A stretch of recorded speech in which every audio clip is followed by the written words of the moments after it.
चलिए, good evening everybody. सभी को राम राम, हाय, हेलो।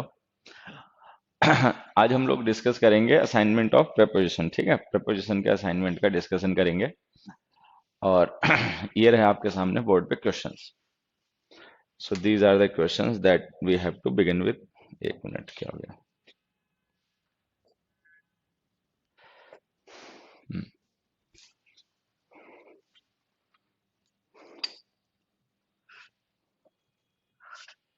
चलिए देखिए, पहला क्वेश्चन है, they search the missing man in the entire city. They search the missing man in the entire city. ठीक है। हाँ, हम्म। गौरव सिंह पटवाल, तुम्हारी ये रिक्वेस्ट का बच्चे मैं जरूर ध्यान रखूंगा। ठीक है, एक मिनट में अपना फोन कहीं पर रख देता हूँ तब तक।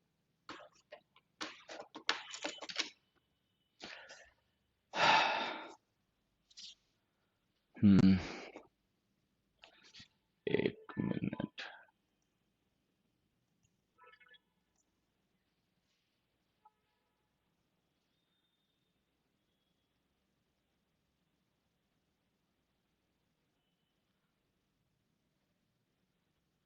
हम्म, चलो पहले क्वेश्चन का आंसर बताओ बच्चा। गुड इवनिंग सभी को। पहला क्वेश्चन देखो, they search the missing man in this entire city. एक मिनट, तुम लोग सारी इधर उधर की बातें करते हो, जो मैं काम की बात करना चाह रहा हूँ उससे पता नहीं क्यों बच रहे हो।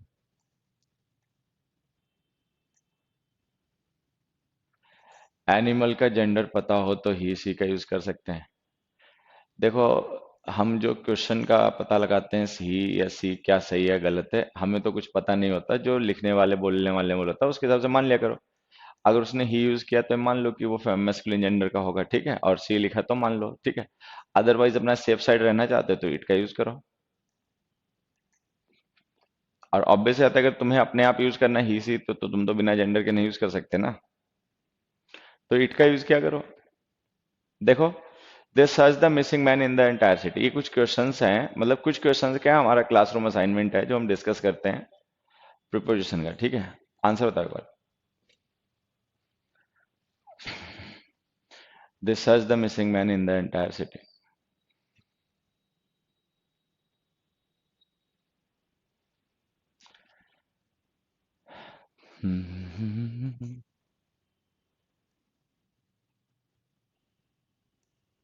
चलो, ठीक है। तो इसका आंसर हो गया भाई missing for. They are searched for, they searched for the missing man in the entire city. ये हमने शायद कल भी डिस्कस किया होगा कि सर्च फॉर का मतलब होता है किसी को खोजना, लुक फॉर। और सर्च का मतलब होता है चेक करना, तलाशी लेना। अब चूंकि यहाँ पे मैन मिसिंग है तो ऑब्वियस सी बात है उसको ढूंढा जा रहा होगा, तो यहाँ पे लिखो सर्च फॉर। सर्च फॉर का मतलब होता है लुक फॉर। ठीक है। सेकेंड एग्जाम्पल देखें, the Jharkhand state abounds of mineral important minerals.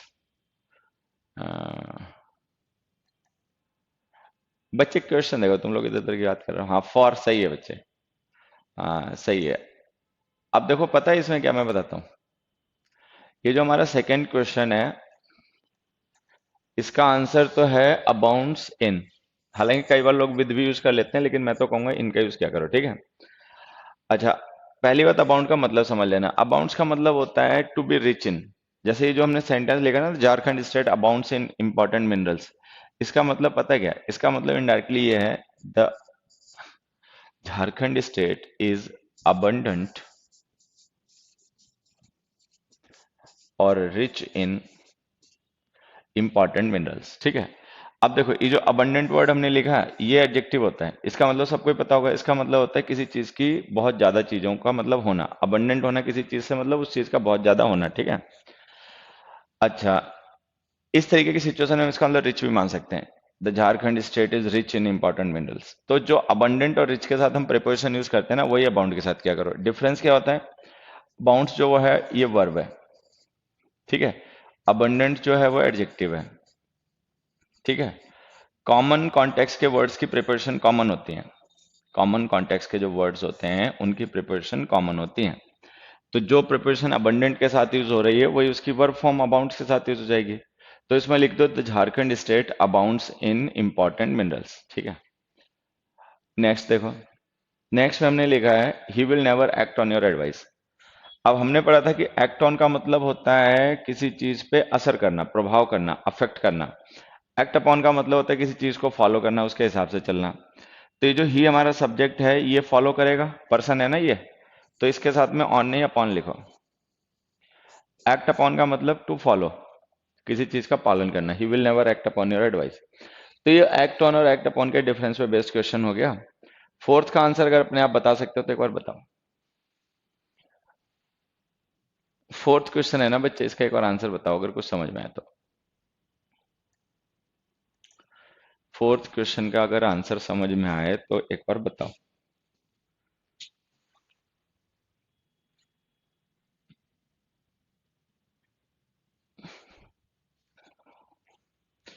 हाँ, अब देखो हमने पढ़ा था कि अगर अडेप्ट का मतलब हो खुद को ढालना किसी चीज के अनुसार, ठीक है, तब तो अडेप्ट के साथ में प्रिपरेशन लिखा करो टू, ठीक है।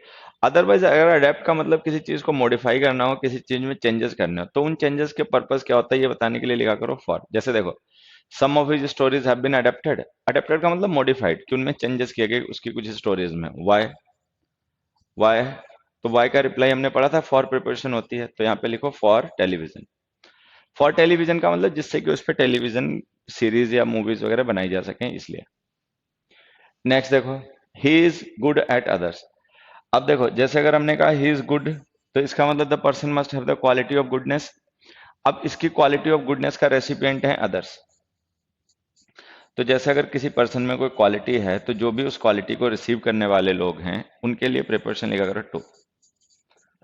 तो अब जैसे हमने यहाँ पे गुड लिखा तो हमने टू लिखा, अगर हम गुड नहीं मान लो यहाँ पे पोलाइट लिख दें तब भी हमें टू लिखना पड़ेगा। क्रूअल लिख दें, क्रूअल, तब भी टू लिखना पड़ेगा, ठीक है। सेंसिटिव लिख दें, इनसेंसिटिव लिख दें, तब भी हमें टू ही लिखना पड़ेगा, ठीक है। तो ये अपना ध्यान रखना। ये सब पढ़ रखे हैं वैसे बातें। एक मिनट, सिक्स क्वेश्चन देखें।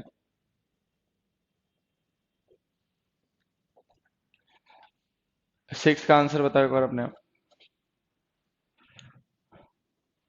देखो सिक्स का मैं तुम्हें बताता हूँ इसमें क्या है। यहाँ पे हमने ये जो होम है ना, ये हमारा प्रोनाउन है, और इसे हमने इसको हमने टू प्रिपरेशन का ऑब्जेक्ट बनाकर यूज किया है, ठीक है। अच्छा, अगर ये होम हमारा प्रोनाउन है और टू प्रिपरेशन का ऑब्जेक्ट है, तो ऑब्वियस ही बात है कि ये टू प्रिपरेशन अपने इस ऑब्जेक्ट को किसी न किसी दूसरे वर्ड से रिलेट कर रही होगी। ध्यान से देखें तो चूंकि ये रिलेटिव प्रोनाउन है, तो इसको रिलेट किया जा रहा होगा हमारे रिलेटिव क्लॉज में लिखी गई वर्ब रिजेंबल से। whom we can't resemble relative clause है ना, तो ये रिलेटिव प्रोनाउन इस वर्ब का मतलब इससे रिलेट किया जा रहा है। अब ध्यान देने वाली बात है कि रिजेंबल ट्रांसिटिव वर्ब होती है, हमने पढ़ रखा है रिजेंबल ट्रांसिटिव वर्ब होती है। अब चूंकि रिजेंबल ट्रांसिटिव वर्ब होती है तो whom डायरेक्ट इसका ऑब्जेक्ट बन जाएगा, तो हमें ये टू यूज करने की जरूरत नहीं है, गलती से रिमूव कर दो, ठीक है। तो फिर से देखो मैं समझा देता हूँ, वो जो हमने टू रिमूव किया उसकी वजह क्या है। whom हमारा रिलेटिव प्रोनाउन है, रिलेटिव प्रोनाउंस का यूज हम रिलेटिव क्लॉज में यूजरी वर्ब्स के लिए करते हैं। रिलेटिव क्लॉज की हमारी वर्ब है रिजेंबल, जो कि एक ट्रांसिटिव वर्ब होती है। अब इस ट्रांसिटिव वर्ब का सब्जेक्ट हो गया वी, और इसका ऑब्जेक्ट हो जाएगा whom। तो हमें टू की जरूरत नहीं है, टू हमें तब लिखना पड़ता है जब यहाँ पे कोई इंट्रांसिटिव वर्ब होती है। रिजेंबल वर्ब ट्रांसिटिव होती है, whom डायरेक्ट इसका ऑब्जेक्ट बन जाएगा, प्रिपोजिशन की जरूरत नहीं है, तो उसको रिमूव कर दो, ठीक है। ये आंसर हो गया। सेवंथ का आंसर बताओ। सेवंथ क्वेश्चन का एक बार आंसर बताओ। क्वेश्चन नंबर 7 का आंसर बताओ।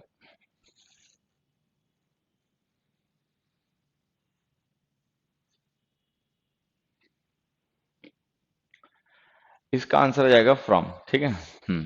The poor children were exempted from paying school fees, ठीक है। ये ध्यान रखना। देखो एग्जेम्प्ट है और प्रिवेंट है, प्रोटेक्ट है। जब हम फ्रॉम पढ़ रहे होंगे ना उस समय मैंने कुछ वर्ब्स तुम्हें पढ़ाई होंगे, उनका ध्यान रखना। एग्जेम्प्ट है, प्रिवेंट है, ये कुछ ऐसी वर्ब्स होती हैं जिनके साथ में फ्रॉम प्रिपरेशन का यूज किया करो। असल में होता क्या है, एग्जेम्प्ट का मतलब होता है किसी को एक्सक्लूजन करना, मतलब उसको छूट देना। जैसे मान लो ये स्टूडेंट्स हैं, ये सारे स्कूल पढ़ने जाते हैं तो इस फीस पे करते हैं। अब इनमें से कोई ऐसा है जिसको हमने इस ग्रुप से एक्सक्लूड कर दिया कि मतलब उसको फीस नहीं पे करनी, तो इसका एक्सक्लूजन हो गया। तो एक्सक्लूजन जहां से हम करते हैं उसके लिए प्रिपरेशन फ्रॉम लिखनी पड़ती है। तो ये जैसे एग्जेम्प्ट वर्ब है, एक्सक्लूड वर्ब है, डेराइव वर्ब है, प्रोटेक्ट वर्ब है, प्रिवेंट वर्ब है, इनके साथ में फ्रॉम प्रिपरेशन का यूज क्या करो। एट्थ देखो, women comprise of 50% of the hospital staff. ठीक है। अब हमने पढ़ा है कि जो कंप्राइज वर्ब होती है ट्रांसिटिव होती है। अगर हम इसको as a past participle use करें, इज कंप्राइज्ड, वाज कंप्राइज्ड, तब तो हम इसके साथ ऑफ लिख सकते हैं। लेकिन अगर हम इसको एज अ वर्ब यूज करें जैसे कि यहाँ पे कर रहे हैं, तो ये ट्रांसिटिव वर्ब होती है, इसके बाद डायरेक्ट इसका ऑब्जेक्ट आ जाएगा। ठीक है। नाइन्थ देखो, our most guests are not familiar to this custom of ours. अब हमने पढ़ा था कि फेमिलियर के साथ में हम टू प्रिपरेशन जब यूज करते हैं, जब फेमिलियर का मतलब हो किसी से जान परिचय होना, जान पहचान होना। ठीक है। तो फेमिलियर के साथ में हम टू का यूज करते हैं अगर फेमिलियर का मतलब हो नोन होना, जान परिचय होना। जान परिचय हमारी होती है इंसानों से। ठीक है। यहाँ पे दिस कस्टम्स लिखा है, कस्टम्स इंसान तो होते नहीं है, तो यहाँ पे टू हटा दो और विद लिख दो। Familiar with something. Familiar with something का मतलब होता है किसी चीज के बारे में जानकारी होना, अवेयर होना। ठीक है। नेक्स्ट में देखो, that man was bent to sell his ancestral house. Tenth का आंसर अपने आप बताओ। क्वेश्चन नंबर 10 का आंसर अपने आप बताओ।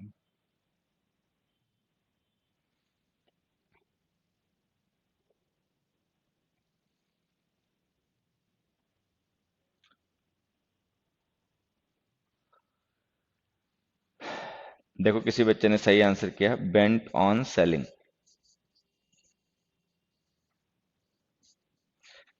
तो ये हमारा आंसर है। ये वैसे हमने कंजंक्शन वाले असाइनमेंट में पढ़ रखा होगा, ज्यादातर बच्चों का आंसर जो है बेंट जो होता है ना, बेंट का मतलब होता है किसी चीज को लेकर डिटरमिन्ड होना। बेंट होना किसी चीज पे मतलब किसी चीज को लेकर डिटरमिन्ड होना। तो किस टॉपिक को लेकर हम डिटरमिन्ड है, ये प्रिपरेशन बताने के इसके बाद में ऑन लिखा करो। बेंट का एडजेक्टिव होता है ना, इसका मतलब होता है डिटरमिन्ड होना, इसके साथ ऑन लिखा करो। जब ऑन प्रिपरेशन लिख दोगे तो ये जो इन्फिनेटिव टू सेल है ना, जेरेंड बन जाएगा। तो इसको ऐसे लिखो, the man was bent on selling his ancestral house.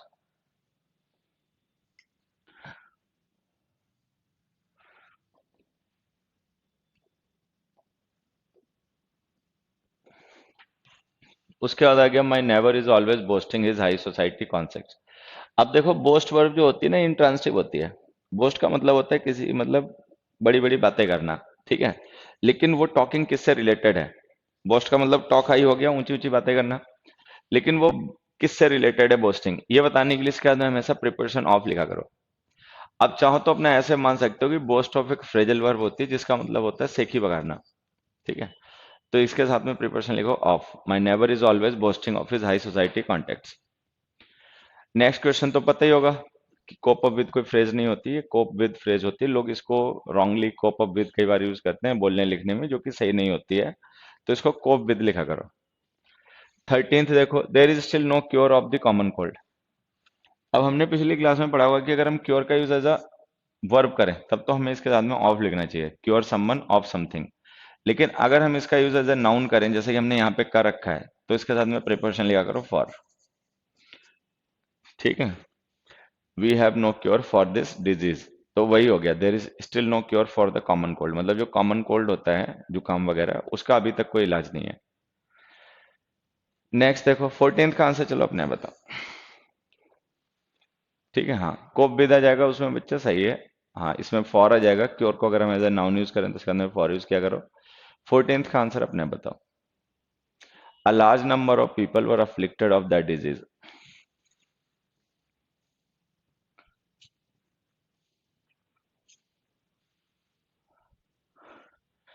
इसके साथ में लिखो with, be afflicted with something, किसी चीज से सफर करना, परेशान होना। ठीक है। अफ्लिक्ट वर्ब होती है ना, इसका मतलब होता है किसी चीज का दुष्परिणाम भुगतना, तो इसके साथ में प्रिपरेशन विद लिखा करो। नेक्स्ट देखो, आ, किसी बच्चे ने टू लिखा है, देखो मैं अगर बता देता हूँ, अगर किसी ने गलत समझ लिया हो, एफिलिएटेड के साथ में टू लिखा करो। एफिलिएटेड एक वर्ड होता है, इसके साथ में टू लिखा करो, एफिलिएटेड टू। इसका मतलब होता है संबंधित, रिलेटेड। जैसे स्कूल्स वगैरह होते हैं ना, उनको एफिलिएशन मिलता है बोर्ड से या मतलब यूनिवर्सिटीज से, see affiliated to CBSE, to UP board वगैरह वगैरह, तो वो वर्ड होता है एफिलिएटेड। ठीक है। हाँ, कि मतलब उसको एफिलिएट किसने किया, किसको अलाउ किसको किया, किसने किया। ठीक है। ये अफ्लिक्टेड है बच्चे, डिजीज के लिए यूज किया जाता है, इसके साथ में विद लिखा करो। फिर हमने लिखा one can not remain indifferent, indifferent to something. ये भी हमने कंजंक्शन के असाइनमेंट में डिस्कस किया होगा कि इंडिफरेंट का टू क्यों लिखते हैं। बाकी मैं समझा भी देता हूँ। अगर हम इंडिफरेंट किसी पर्सन को डिस्क्राइब करने के लिए एडजेक्टिव यूज कर रहे हैं ना, तो इसका मतलब that person must have the quality of indifference, उसमें क्वालिटी ऑफ इंडिफरेंस होगी। ठीक है। अब उस क्वालिटी ऑफ इंडिफरेंस का रेसिपिएंट कौन है, ये बताने के लिए हमें टू लिखना पड़ता है। ठीक है। तो इंडिफरेंट टू समथिंग। 16, 17, 18, 19।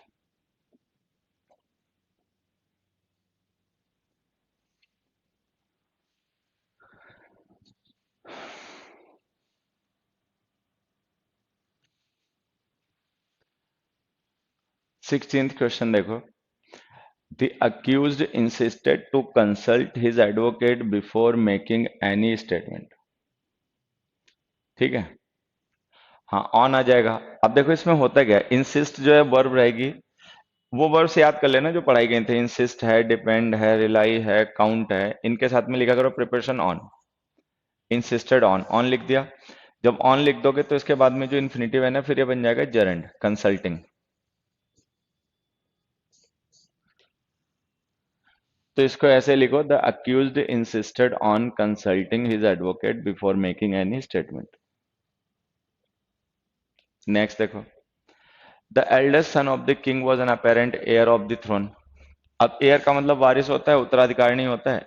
उत्तराधिकारी होता है, इसके साथ लिखा करो टू। एयर है, एयरस है, दोनों के साथ ही टू लिखा करो। ठीक है। हाँ, एयर का मतलब होता है उत्तराधिकारी, एयरस का मतलब होता है उत्तराधिकारिणी, दोनों के लिए प्रिपोजिशन टू का यूज किया करो। 18th देखो, ये हमने कल शायद डिस्कस किया होगा कि जंप एट का मतलब होता है किसी अच्छे मौके को, किसी चीज का फायदा उठाना, मतलब उसको ज्यादा सोच समझ में टाइम खराब नहीं करना, अननेसेसरली डिले नहीं करना, जंप एट होता है।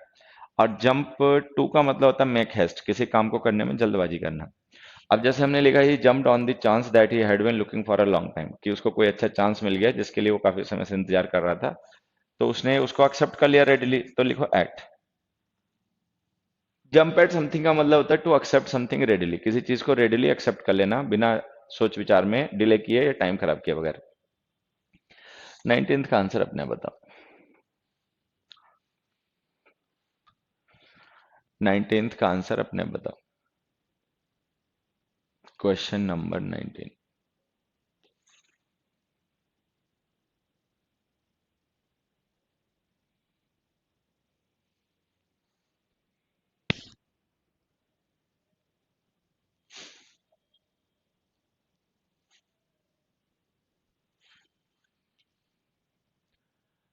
अब देखो, इसको हम दो तरीके से सही कर सकते हैं, मैं समझाता हूं। देखो, इसको सही करने के हैं दो तरीके हैं। एक तरीका तो ये है कि लैक्स इज लैकिंग को ना लैक्स लिख दो, क्योंकि इज लैकिंग जो है ये कॉन्टिन्यूअस टेंस हमने यूज कर रखा है, लेकिन स्टेट वर्ब होती है तो इसका कॉन्टिन्यूअस टेंस बन नहीं सकता, तो इसको लिख दो लैक्स। इंडेफिनिट टेंस में लिखना चाहिए क्योंकि लिंकिंग वर्ब है, तो हम इसको लिख सकते हैं दो ही लैक्स एक्सपीरियंस। ठीक है। दूसरा ऑप्शन क्या है कि हम लैकिंग को प्रेजेंट पार्टिसिपल एडजेक्टिव मान लें। जब हम इसे एडजेक्टिव मान लेंगे तो प्रेडिकेटिवली यूज हो रहा एडजेक्टिव होगा जो ही को डिस्क्राइब करेगा, तो हम इसके साथ में प्रीपोजिशन लिख देंगे इन। दो he is lacking in experience, तो इसको सही करने के दो तरीके हैं। या तो लिखो he is lacking in experience, ठीक है, या इन नहीं लिखना चाहते हो तो इज लैकिंग जो कि कॉन्टिन्यूअस टेंस की वर्ब है, इसको इंडेफिनिट टेंस में कन्वर्ट कर दो, क्योंकि ये स्टेटिव वर्ब होती है, इसका कॉन्टिन्यूअस टेंस बन नहीं सकता। ठीक है। तो हम इसको दो तरीके से ही कर सकते हैं, he is lacking in experience and he lakhs experience. Lacking और वांटिंग को जब हम आईएनजी फॉर्म में यूज करते हैं तो ये प्रेजेंट पार्टिसिपल्स होते हैं, ये ध्यान रखना। फिर हमने लिखा all people agreed to the point that the meeting should be postponed. अब हमने पढ़ा एग्री टू फ्रेजल वर्ब होती है जिसका मतलब होता है एक्सेप्ट कर लेना। एग्री टू मतलब किसी चीज को एक्सेप्ट कर लेना, कोई चीज किसी को ऑफर की गई, उसने उसको एक्सेप्ट कर लिया, तो ये एग्री टू इट। लेकिन यहाँ पे देखो, ये जो पॉइंट है ना, ये कोई ऐसी चीज नहीं जो इन्हें ऑफर की गई होगी। पॉइंट कोई मतलब मैटर होगा, कोई टॉपिक होगा जिस पे लोग डिस्कशन कर रहे होंगे, अब लोग उस पर राजी हैं या नहीं, हमें ये बताना है। तो ऐसी कंडीशन में प्रिपरेशन लिया करो on. Agree on something, agree on something का मतलब होता है किसी चीज को लेकर सहमत होना। ठीक है। अच्छा, एग्री विद समवन, अगर मान लो कोई सेकंड पार्टी हो, कोई हमारा काउंटर पार्ट हो जिसको लेकर हम एग्री कर रहे हैं, तो लिखा करो एग्री विद समवन। लेकिन अगर एग्री ऑन हम लिखेंगे तो इसका मतलब कोई टॉपिक या मैटर है और हम उसके फेवर में हैं, तो एग्री ऑन। बाकी एग्री टू फ्रेजल वर्ब होती है, उसका अपना ध्यान रखना, उसका मतलब एक्सेप्ट करना होता है। 22nd क्वेश्चन समझ में आ गया होगा। The coach got annoyed at the players with the players. देखो वैसे तो तुम लोग जान ही गए, नहीं तो मैं बता देता हूँ। अनॉयड है, एंग्री है, वेक्स्ड है, एग्जास्परेटेड है और डिसगस्टेड है। ठीक है, इन वर्ब्स का ध्यान रखना, इनके साथ में एट समथिंग विद समवन, इस तरीके से प्रिपरेशन यूज किया करो। मान लो कोई पर्सन है जिससे हम मतलब एंग्री हैं, अनॉयड हैं, तो लिखो विद। लेकिन अगर कोई दूसरी चीज है जिससे हम नाराज हैं, तो लिखो at. The coach got annoyed with the players, the coach got annoyed at something. Next देखो, unemployment is a major cause, whose major cause. अब हमें यहाँ पे हुज का रिप्लाई चाहिए कि मेजर कॉज हुज, तो हुज का रिप्लाई आ जाएगा ऑफ। तो जहां पर भी हुज का रिप्लाई लिखना वहां पे हमेशा ऑफ का यूज किया करो। ठीक है, बाकी अपना ध्यान भी रखना, ये जो कॉज नाउन होता है इसके साथ में प्रिपरेशन ऑफ लिखा करो, कॉज ऑफ समथिंग। ठीक है, हाँ, विद आ गया इसमें, ऑफ पर वर्टी आ गया, बढ़िया। चलो नेक्स्ट का आंसर अपने आप बताओ, 23 का आंसर अपने आप बताओ, 23 का आंसर बताओ बच्चों।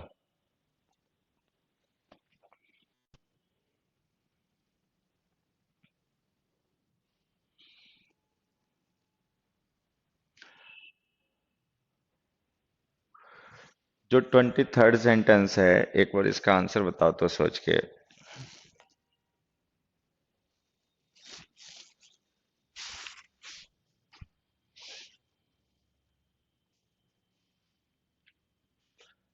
देखो मैं बताता हूं, इसको लिखा करो या तो केवल फ्री, ऐसे लिखो, if you by this suit you get a half sleeve shirt free. नहीं लिखना चाहते हो केवल फ्री, तो लिखा करो फ्री ऑफ चार्ज।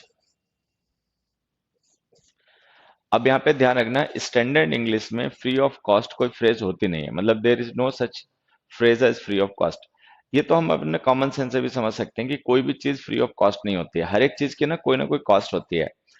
उस कॉस्ट को कोई हमसे चार्ज करे या ना करे, मान लो कोई चीज है, ठीक है, उसकी कोई अपनी एक कॉस्ट है, मतलब कि जिसने भी खरीदी है बनाई है उसकी एक कॉस्ट इन्वॉल्व है। ठीक है, अब वो उस कॉस्ट को हमसे चार्ज करेगा या नहीं करेगा वो देखने वाली बात है। अगर वो हमसे चार्ज नहीं करता और हमें ऐसे ही दे देता है, ठीक है, तो हम कह सकते हैं I got it free of charge. Free of charge का मतलब हमने कोई पेमेंट नहीं किया। ठीक है, और नहीं तो हमने पढ़ा था एडवर्ब में कि फ्री खुद भी एक एडवर्ब होता है, फ्री का मतलब होता है विदाउट मेकिंग पेमेंट्स, तो केवल इसी का यूज कर लो। तो या तो इसको ऐसे लिखो, if you by this suit you get a half sleeve free shirt free, और नहीं तो लिख दो free of charge. Free of cost मत यूज क्या करो, फ्री ऑफ कॉस्ट कोई फ्रेज होती नहीं है, बस ये ध्यान रखना। और इसको अपने कॉमन सेंस से भी रिलेट करके समझ सकते हो कि एवरीथिंग हैज सम कॉस्ट, हर एक चीज की कुछ ना कुछ कॉस्ट होती है। चार्ज उसका लिया जाएगा नहीं लिया जाएगा वो डिपेंड करता है। चलो 24th का आंसर देखो, बताओगे? 24th का आंसर देखो एक बार, अगर कुछ समझ में आए तो। हाँ, 24th का आंसर है preside over the AGM. Preside over something का मतलब होता है किसी चीज की अध्यक्षता करना, मतलब ये फ्रेजल वर्ब भी होती है। प्रिसाइड ओवर समथिंग का मतलब होता है किसी चीज को अध्यक्षता करना, मतलब किसी चीज का अध्यक्ष होना। हम्म। नेक्स्ट आ गया, most children prefer to watching movies this days. इसका आंसर तो तुम लोगों को खुद ही बताना पड़ेगा। Most children prefer to watching movies this days.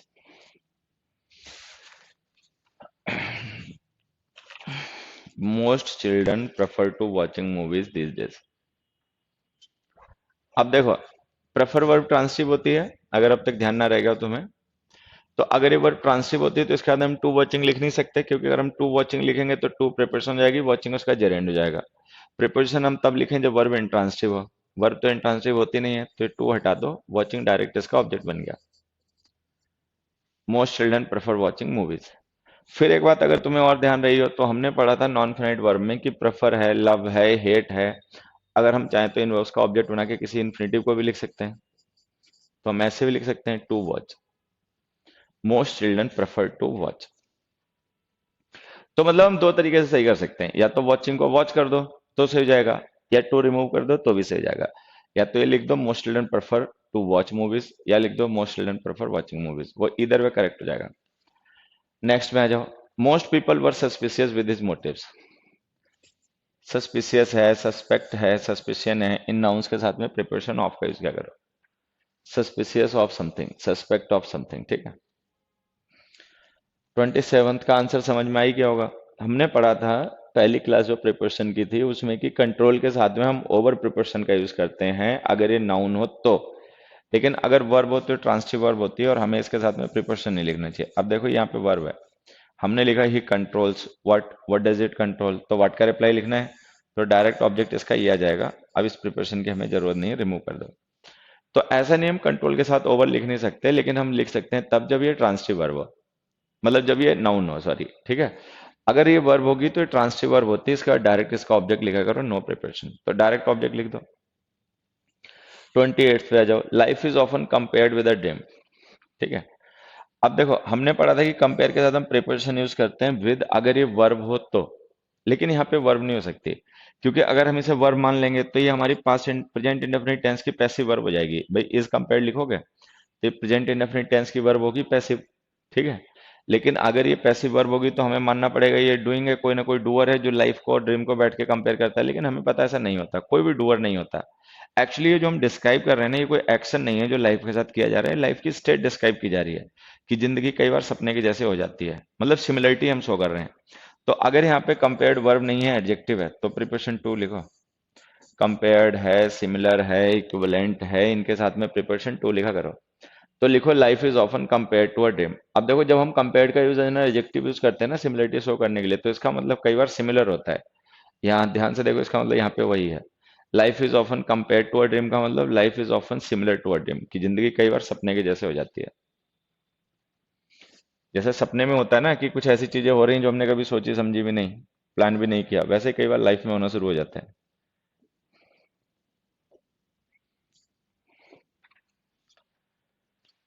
29th का आंसर तुम लोगों को अपने आप ही बताना है। 29th क्वेश्चन का आंसर अपने आप ही बताओ।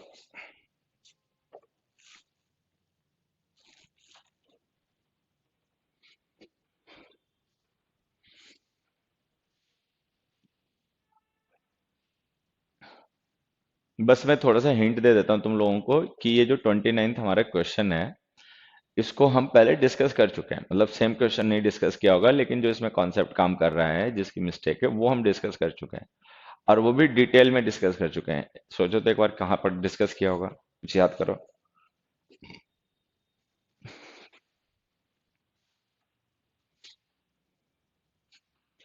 ठीक है, हाँ देखो एक बच्चे ने सही आंसर बताया, यहाँ पे लिखो अनाउंस टू।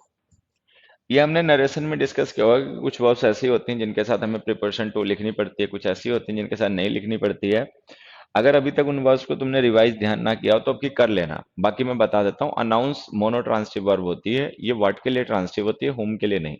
तो अगर हम इसके बाद में कभी किसी पर्सन को लिखेंगे, कॉलीग्स पर्सन ही होते हैं, तो टू प्रिपोजिशन लिखना, मतलब ये उस कैटेगरी की वर्ब है जिसमें हम इसके साथ में प्रिपोजिशन टू यूज करते हैं, ठीक है।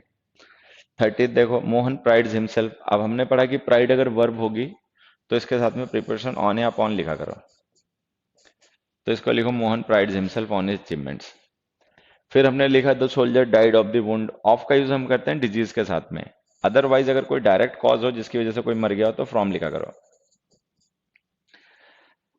फिर हमने लिखा it made him feel deprived with his humanity, deprived of something, robbed of something, devoid of something, jealous of something, तो यहाँ पे ऑफ प्रिपोजिशन का यूज करो। It made him feel deprived of his humanity. 33rd देखो, 33rd का answer अपने आप बताओ। 33rd का आंसर एक बार अपने आप सोच के बताओ तो।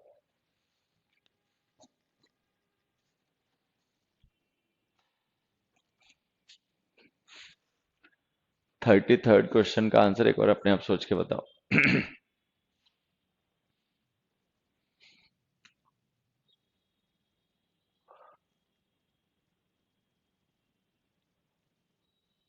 देखो मैं बताता हूँ बच्चे, इसमें असल में है पता क्या, ये जो हमने इररिगार्डलेस वर्ड लिखा है ना, इसको लिखो रिगार्डलेस, रिगार्डलेस। एक्चुअली कोई इररिगार्डलेस वर्ड होता नहीं है, लोग इसको कई बार गलत बोलते हैं इररिगार्डलेस या लिखते हैं, लेकिन ये होता नहीं है। मैं ऐसे तुम्हें समझा देता हूँ, देखो असल में जो रिगार्डलेस वर्ड होता है ना, ये सिनोनिम होता है इररेस्पेक्टिव का। तो कई बार क्या होता है, इररिस्पेक्टिव का सिनोनिम होने के चक्कर में लोग इसके साथ भी इररिगार्डलेस लिख देते हैं, लेकिन ऐसा होता नहीं है, अपना ध्यान रखना। ये सिंपली रिगार्डलेस होता है। So there is no such word as irregardless. Irregardless कोई वर्ड होता नहीं है, इररिस्पेक्टिव होता है, वो दोनों सिनोनिम होते हैं। तो या तो लिखो any one irrespective of the religion, colour और क्रीड, कि कोई पर्सन चाहे वो किसी भी रिलीजन का, कलर का, क्रीड का हो, वो इस ग्रुप को ज्वाइन कर सकता है। तो इररिस्पेक्टिव ऑफ लिख सकते हो या रिगार्डलेस ऑफ लिख सकते हो। इररिगार्डलेस कोई वर्ड नहीं होता, तो उसका ध्यान रखना।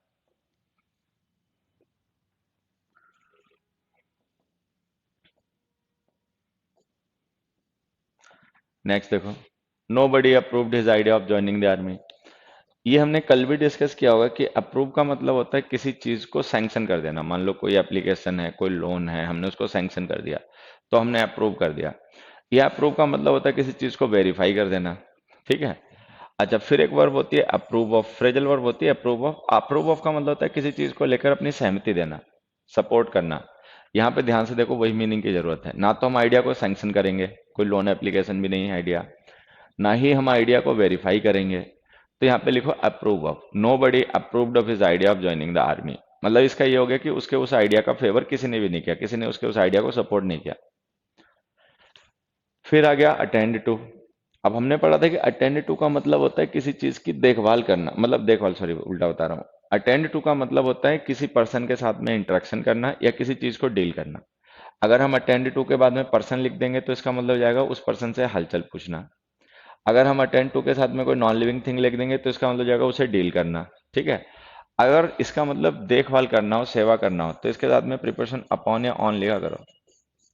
तो अटेंड ऑन या अटेंड अपॉन का मतलब होता है किसी की देखभाल करना, किसी की सेवा करना। ठीक है। नेक्स्ट देखो, most companies don't comply dash the safety norms.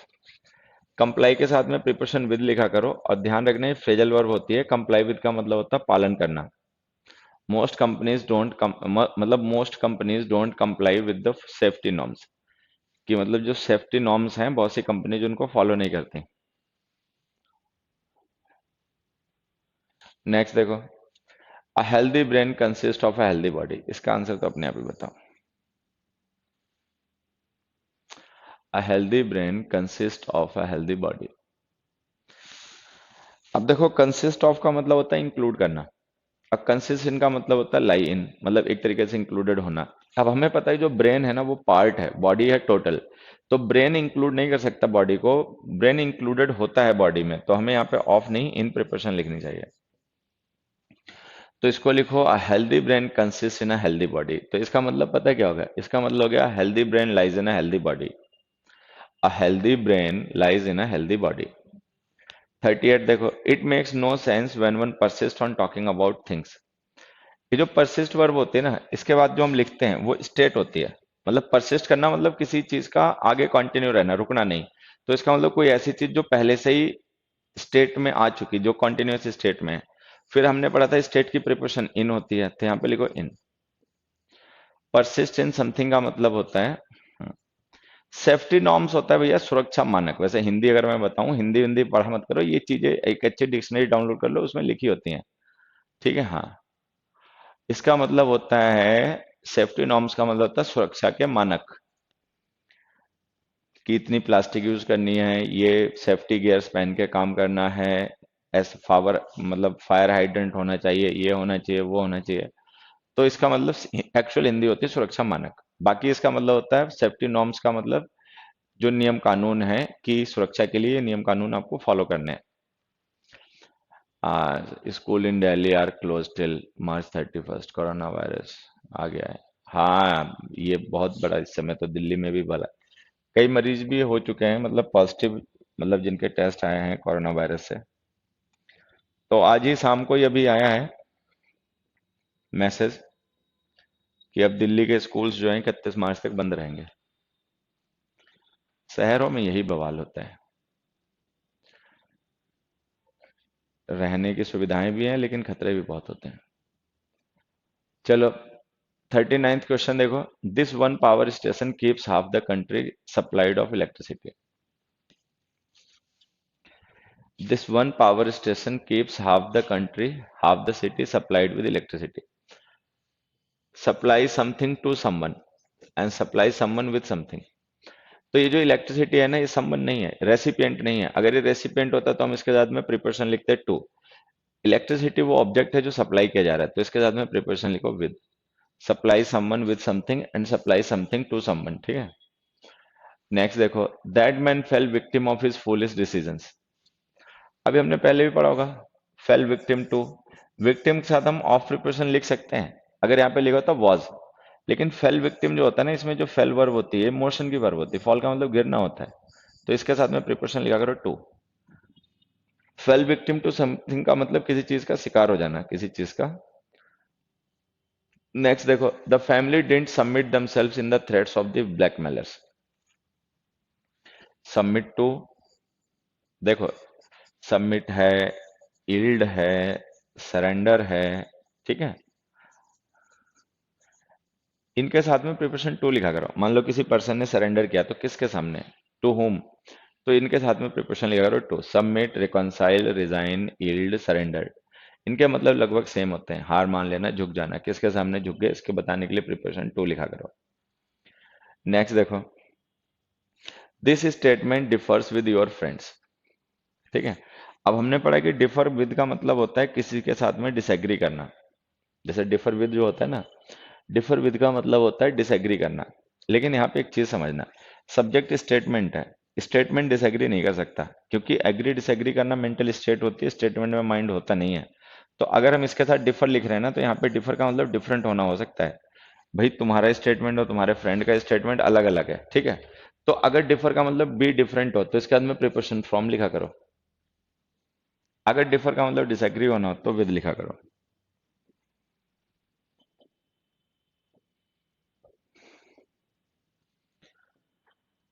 Next देखो, no other member objected to implement the recommendations of the committee. 43rd question का आंसर अपने आप बताओ। 43rd क्वेश्चन का आंसर अपने आप बताओ।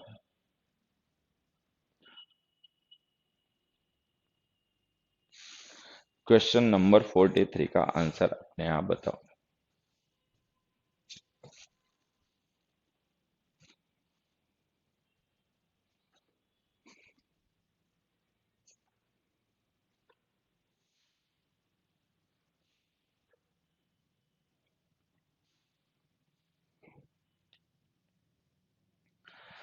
अब देखो समझ में आ गया तो ठीक है, नहीं तो मैं बताता हूँ, इसको ध्यान रखना। ऑब्जेक्ट वर्ब इंट्रांसिटिव होती है, इसका मतलब डिसएग्री करना होता है, और इसके साथ जो हम टू लिखते हैं ना, ये प्रेपोजिशन होती है। अगर टू प्रेपोजिशन हो और हम उसके बाद कोई वर्ब लिखें, तो जेरंड फॉर्म में लिखा करो। तो इसको लिखो implementing. No other member objected to implementing the recommendations of the committee. अब फिर हमने एक चीज और पढ़ी होगी कि हमें कैसे पता चलता है टू प्रिपोजिशन है या नहीं है। पहली बात तो कुछ वर्ड्स बता देते हैं, खास उनको अपना ध्यान रखना, ठीक है, कि उनके साथ जो हम टू लिखते हैं वो प्रिपोजिशन होता है। कस्टम टू है, यूज टू है, कंड्यूसिव टू है, डेट्रीमेंटल टू है, डिवोटेड टू है, वो वर्ड सारे पढ़ा रखे हैं नॉन फाइनाइट वर्ब्स में। दूसरा तरीका हमने ये बताया होगा कि टू के बाद में लिखी गई वर्ब होती है ना, उसको किसी नाउन या प्रोनाउन से रिप्लेस कर दो। अब जैसे मान लो अगर हम यहाँ पे इंप्लीमेंटिंग ना लिखें और केवल लिखें रिकमेंडेशंस ऑफ द कमिटी, तब भी टू लिखना पड़ेगा। No other member objected to the recommendations.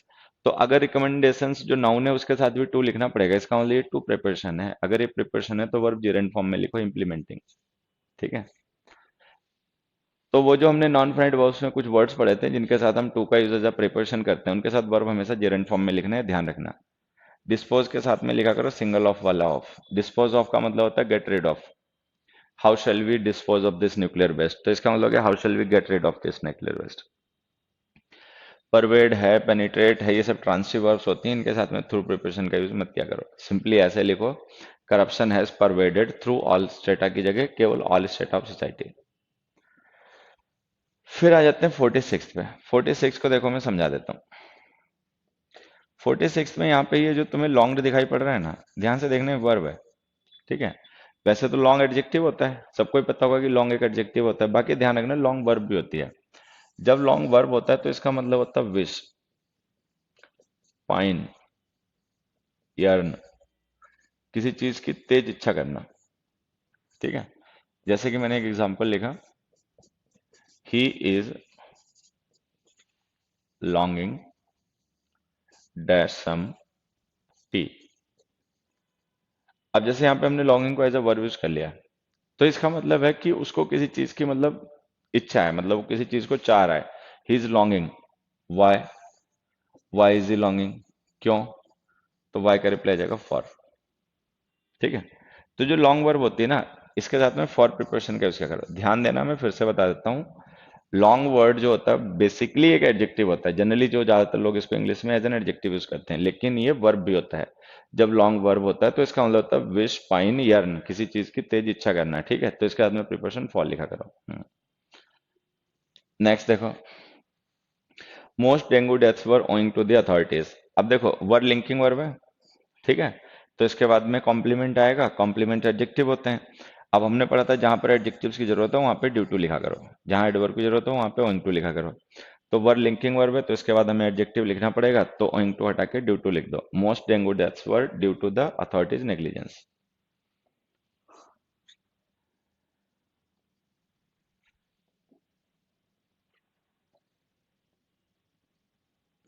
Next देखो, the idea occurred him while he was watching TV. Die for का भी सेम मीनिंग होता है बच्चे। डाई फॉर तो सेम मीनिंग नहीं होता है। डाई फॉर का मतलब होता है किसी पर्पस के लिए मर जाना, अपनी जान गंवा देना। ठीक है, लोग बोलचाल में यूज कर लें इस तरीके से, अलग बात है, लेकिन डाई फॉर का मतलब ये नहीं होता। अकर वर्ब हैपनिंग होती है, सबको पता है। हैपनिंग वाली वर्ब इंट्रांसिटिव होती है, ये भी सबको पता होगा। तो ये जो हिम है वो इस वर्ब का ऑब्जेक्ट तो बन नहीं सकता क्योंकि वर्ब इंट्रांसिटिव है, तो यहाँ पे लिखो preparation to. Accord to someone. ठीक है, फिर से देखो मैं बता देता हूँ, अकर्ड इंट्रांसिटिव वर्ब होती है, हैपनिंग वर्ब होती है, हैपनिंग वर्ब जितनी होती है सारी इंट्रांसिटिव होती हैं। ठीक है, तो चूंकि वर्ब इंट्रांसिटिव होती है तो हिम इसका ऑब्जेक्ट बन नहीं सकता, तो हम इसका अंदर प्रिपरेशन लिखेंगे to. The idea accord to him, मतलब ये आइडिया उसको आया। ठीक है, अल्यूड है, रेफर है, इनके साथ में प्रिपरेशन टू लिखा करो। तो इसको लिखो, these problems have been alluded to during the recent meetings. अब तुम देख रहे होगे कि हमने टू तो लिख दिया लेकिन उसका ऑब्जेक्ट तो लिखा नहीं। ड्यूरिंग तो खुद एक दूसरी प्रिपरेशन है, तो एक्चुअल में उसका ऑब्जेक्ट जो है ना ये प्रॉब्लम्स है। अभी हमने हैव बीन अलूडेड वर्ब को पैसिव बना रखा है ना, इसीलिए वो प्रॉब्लम्स पहले आ गया। जब एक्टिव बनाएंगे तो देखो ये ऐसे हो जाएगा, एक्टिव बनाएंगे तो ये हो जाएगा we have alluded to these problems. ठीक है, ऐसे हो जाएगा। तो अल्यूड है, रेफर है, इन वर्ब्स के साथ में टू प्रिपरेशन लिखा करो। इनका मतलब होता है किसी चीज को कोट करना या रेफर करना। 50 देखो, the robbers robbed all valuables of the man. अब हमने पढ़ा होगा कि रॉब वर्ब का ऑब्जेक्ट होते हैं पर्सन। रॉब का मतलब होता है असल में किसी से कोई चीज लूट लेना। ठीक है, तो इसका ऑब्जेक्ट पर्सन होते हैं, थिंग्स नहीं होती। हमने देखो इसका ऑब्जेक्ट बना के थिंग्स को लिख दिया, वैल्यूएबल्स को, तो ये गलत है। इसको ऐसे लिखो, the robbers robbed the man of all valuables. तो रॉब वर्ब का ऑब्जेक्ट बनाया करो किसी पर्सन को, और ऑफ के साथ वो लिखा करो जो उससे छीन लिया गया, लूट लिया गया। जैसे उससे वैल्यूएबल्स का मतलब कीमती चीजें उसकी लूट ली, पैसा लूट लिया, तो हम लिख देंगे the robbers robbed the man of all the money of his valuables, वैसे। 51st में हमने लिखा था मिनिस्टर रिमाइंडेड द किंग। ठीक है, ऑफ प्रॉमिस। तो रिमाइंड समवन ऑफ समथिंग। ठीक है, warn someone of something, apprise someone of something. Apprise का मतलब होता है किसी चीज के बारे में जानकारी देना, मतलब इंफॉर्मेशन देना। ठीक है, तो इन वर्ब्स के साथ में प्रिपरेशन लिखा करो of. Cure someone of something, relieve someone of something, ऐसे। फिर हमने लिखा the teacher I spoke with, तो स्पीक के साथ में प्रिपरेशन लिखा करो टू। स्पोक है, लिसन है, टॉक है, इनके साथ में प्रिपरेशन लिखा करो टू। से के साथ में भी प्रिपरेशन टू लिखा करो, the teacher I said to. ठीक है,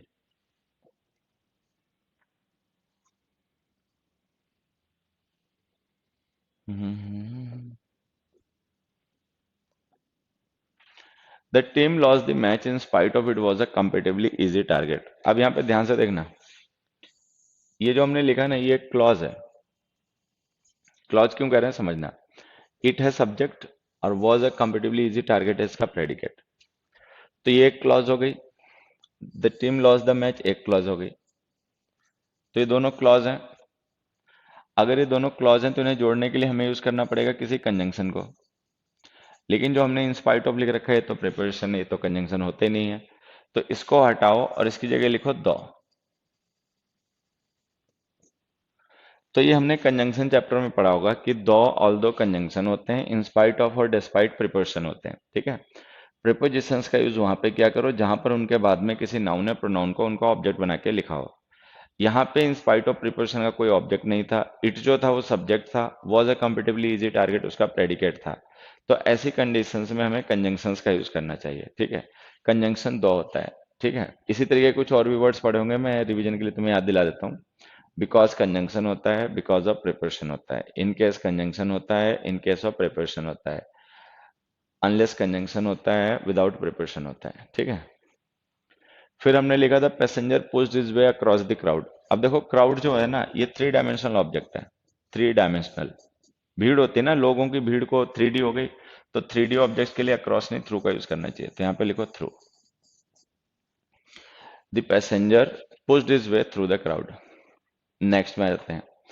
नेक्स्ट में हमने लिखा था same themes were repeated through out in the movie. अब देखो थ्रू आउट एक प्रिपरेशन हो गई, इन एक प्रिपरेशन हो गई। तो जब हमने थ्रू आउट प्रिपरेशन लिख दी है तो उसके बाद में हमें उसका ऑब्जेक्ट लिखना चाहिए था दिस मूवी। ये जो दिस प्रिपरेशन हमने लिख दी है गलत लिख दी, इसको रिमूव कर दो, सिंपली ऐसे लिखो the same themes were repeated throughout the movie. The balcony juts out on the street. 56 का आंसर देखो, अगर तुम्हें कुछ अपने आप समझ में आए तो अगर बताओ। 56 क्वेश्चन में अगर तुम्हें कुछ अपने आप समझ में आए तो एक बार आंसर बताओ।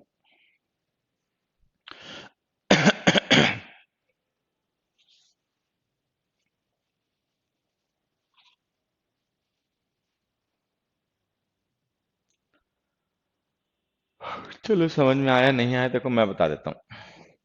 हमने पढ़ा था कि जैसे स्ट्रीट है, रोड है, वे है, बाउंड्री है, पेरिफेरी है, सरकमफेरेंस है, इनके साथ हमें प्रिपरेशन ऑन लिखनी चाहिए, क्योंकि ये सब के सब वो होते हैं, क्या नाम, लाइन लाइन लाइक ऑब्जेक्ट्स होते हैं, तो हमें ऑन लिखना चाहिए। लेकिन यहाँ पे देखो, मान लो ये कोई एक स्ट्रीट है, ठीक है, और कोई भी चीज इस स्ट्रीट या इस लाइन से अटैच्ड है, तो हम प्रिपरेशन ऑन यूज करेंगे। लेकिन यहाँ पे जिस ऑब्जेक्ट को हम स्ट्रीट से रिलेट कर रहे हैं, जरा ध्यान से देखो, वो एक बालकनी है। अब हमें पता है बालकनी जो होती है वो हवा में होती है, तो ये स्ट्रीट है, ये बालकनी है, और ये इनके बीच का वर्टिकल गैप है। तो अगर हम किन्हीं ऐसे दो ऑब्जेक्ट्स को आपस में रिलेट करें जिनके बीच में कोई वर्टिकल गैप है, तो हमें प्रिपरेशन ओवर और अंडर यूज करनी चाहिए। तो ऑन का यूज हम करते हैं उन ऑब्जेक्ट्स के लिए जो किसी लाइन से अटैच्ड हैं, ठीक है। लेकिन बालकनी कभी भी अटैच नहीं हो सकती स्ट्रीट से, क्योंकि वो हवा में होती है। तो जो स्ट्रीट और बालकनी उनके बीच में जो वर्टिकल गैप है उसके लिए प्रिपरेशन लिखो ओवर। तो यहाँ पे लिखो the balcony juts out over the street. Juts out का मतलब बाहर की तरफ निकला हुआ होना। फिर हमने लिखा the police urge to anyone. Urge transitive verb होती है, तो टू प्रिपरेशन मत लिखो, एनीवन डायरेक्ट ऑब्जेक्ट बन जाएगा। तो अर्ज है, रिक्वेस्ट है, डिमांड है, आस्क है, टेल है, ये सब ट्रांसिटिव वर्ब्स होती हैं। इनके साथ में डायरेक्ट ऑब्जेक्ट्स लिखा करो, ना कि कोई प्रिपरेशन।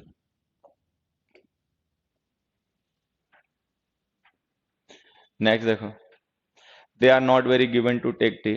अब हमने पढ़ा होगा कि गिवन टू का मतलब होता है किसी चीज का आदी होना। जैसे एडिक्टेड टू होता है ना तो इसी तरीके से गिवन टू होता है। हालांकि एडिक्टेड का यूज हमेशा हम खराब चीजों के लिए करते हैं, बैड हैबिट्स के लिए करते हैं। गिवन टू का मतलब होता है किसी चीज को लेकर बहुत ज्यादा लाइकिंग रखना, पसंद करना, ठीक है। तो जैसे हमने इंक्लिनेशन होता है ना, जैसे झुकाव, तो हमने लिखा they are very given to taking tea, तो यहाँ पे लिखो टेकिंग। अब एक चीज समझना, अगर हमें टेक ना लिखे ना तो केवल टी नाउन लिखें तब भी टू लिखना पड़ेगा, they are not very given to tea. तो अगर टी के साथ भी लिखना पड़ेगा तो ऐसे समझ जाओ टू प्रिपरेशन इसके बाद वर्ब जीरेंट फॉर्म में लिखना। तो वो जो नॉन फाइनाइट वर्ब्स में हमने वर्ड पढ़े थे जिनके साथ हम टू का यूज एज अ प्रिपरेशन करते हैं, उनको अपना रिवाइज करते रहना। फिर हमने लिखा था teacher would give us a test on every weekend. Every weekend, तो जो टाइम डिनोटिंग वर्ड्स होते हैं, जैसे वीकेंड है, वीक है, मंथ है, ईयर है, सीजन है, डे है, मॉर्निंग है, इवनिंग है, अगर हम इनके साथ में every, this, that, next, last लिख दें तो ये एडवर्ब फ्रेज बनते हैं, और इनके साथ में कोई प्रिपरेशन मत लिखा करो। उसके बाद यहाँ पे देखो, हमने इक्वल और एडजेक्ट ऑपोजिट दो वर्ड को एंड से कनेक्ट कर दिया, और ये दोनों वर्ड हमने इज लिंकिंग वर्ब के बाद में लिखे हैं। तो अगर इज लिंकिंग वर्ब है तो इसका मतलब वो जो दोनों एडजेक्टिव हमने यूज किए हैं वो रिएक्शन सब्जेक्ट को डिस्क्राइब कर रहे होंगे। तो अगर वो दोनों रिएक्शन को डिस्क्राइब कर रहे हैं तो जब हम द एक्शन को इनसे रिलेट करेंगे तो प्रिपरेशन चाहिए होगी, तो यहाँ पे लिखो to preparation. The reaction is equal. अच्छा, टू हमने क्यों लिख दिया वो समझ लेना है, क्योंकि टू दोनों की कॉमन प्रिपरेशन होती है, अपोजिट के साथ भी टू आएगा, इक्वल के साथ भी टू आएगा, तो वो कॉमन हो गया। The reaction is equal and opposite to the action. Next देखो, एक्सप्लेन वर्ब ट्रांसिटिव होती है, तो ट्रांसिटिव वर्ब के बाद में ऑब्जेक्ट की जरूरत नहीं होती है, मतलब प्रिपोजिशन की जरूरत नहीं होती है, डायरेक्ट ऑब्जेक्ट लिख दो। This phenomenon can explain the origin of the earth.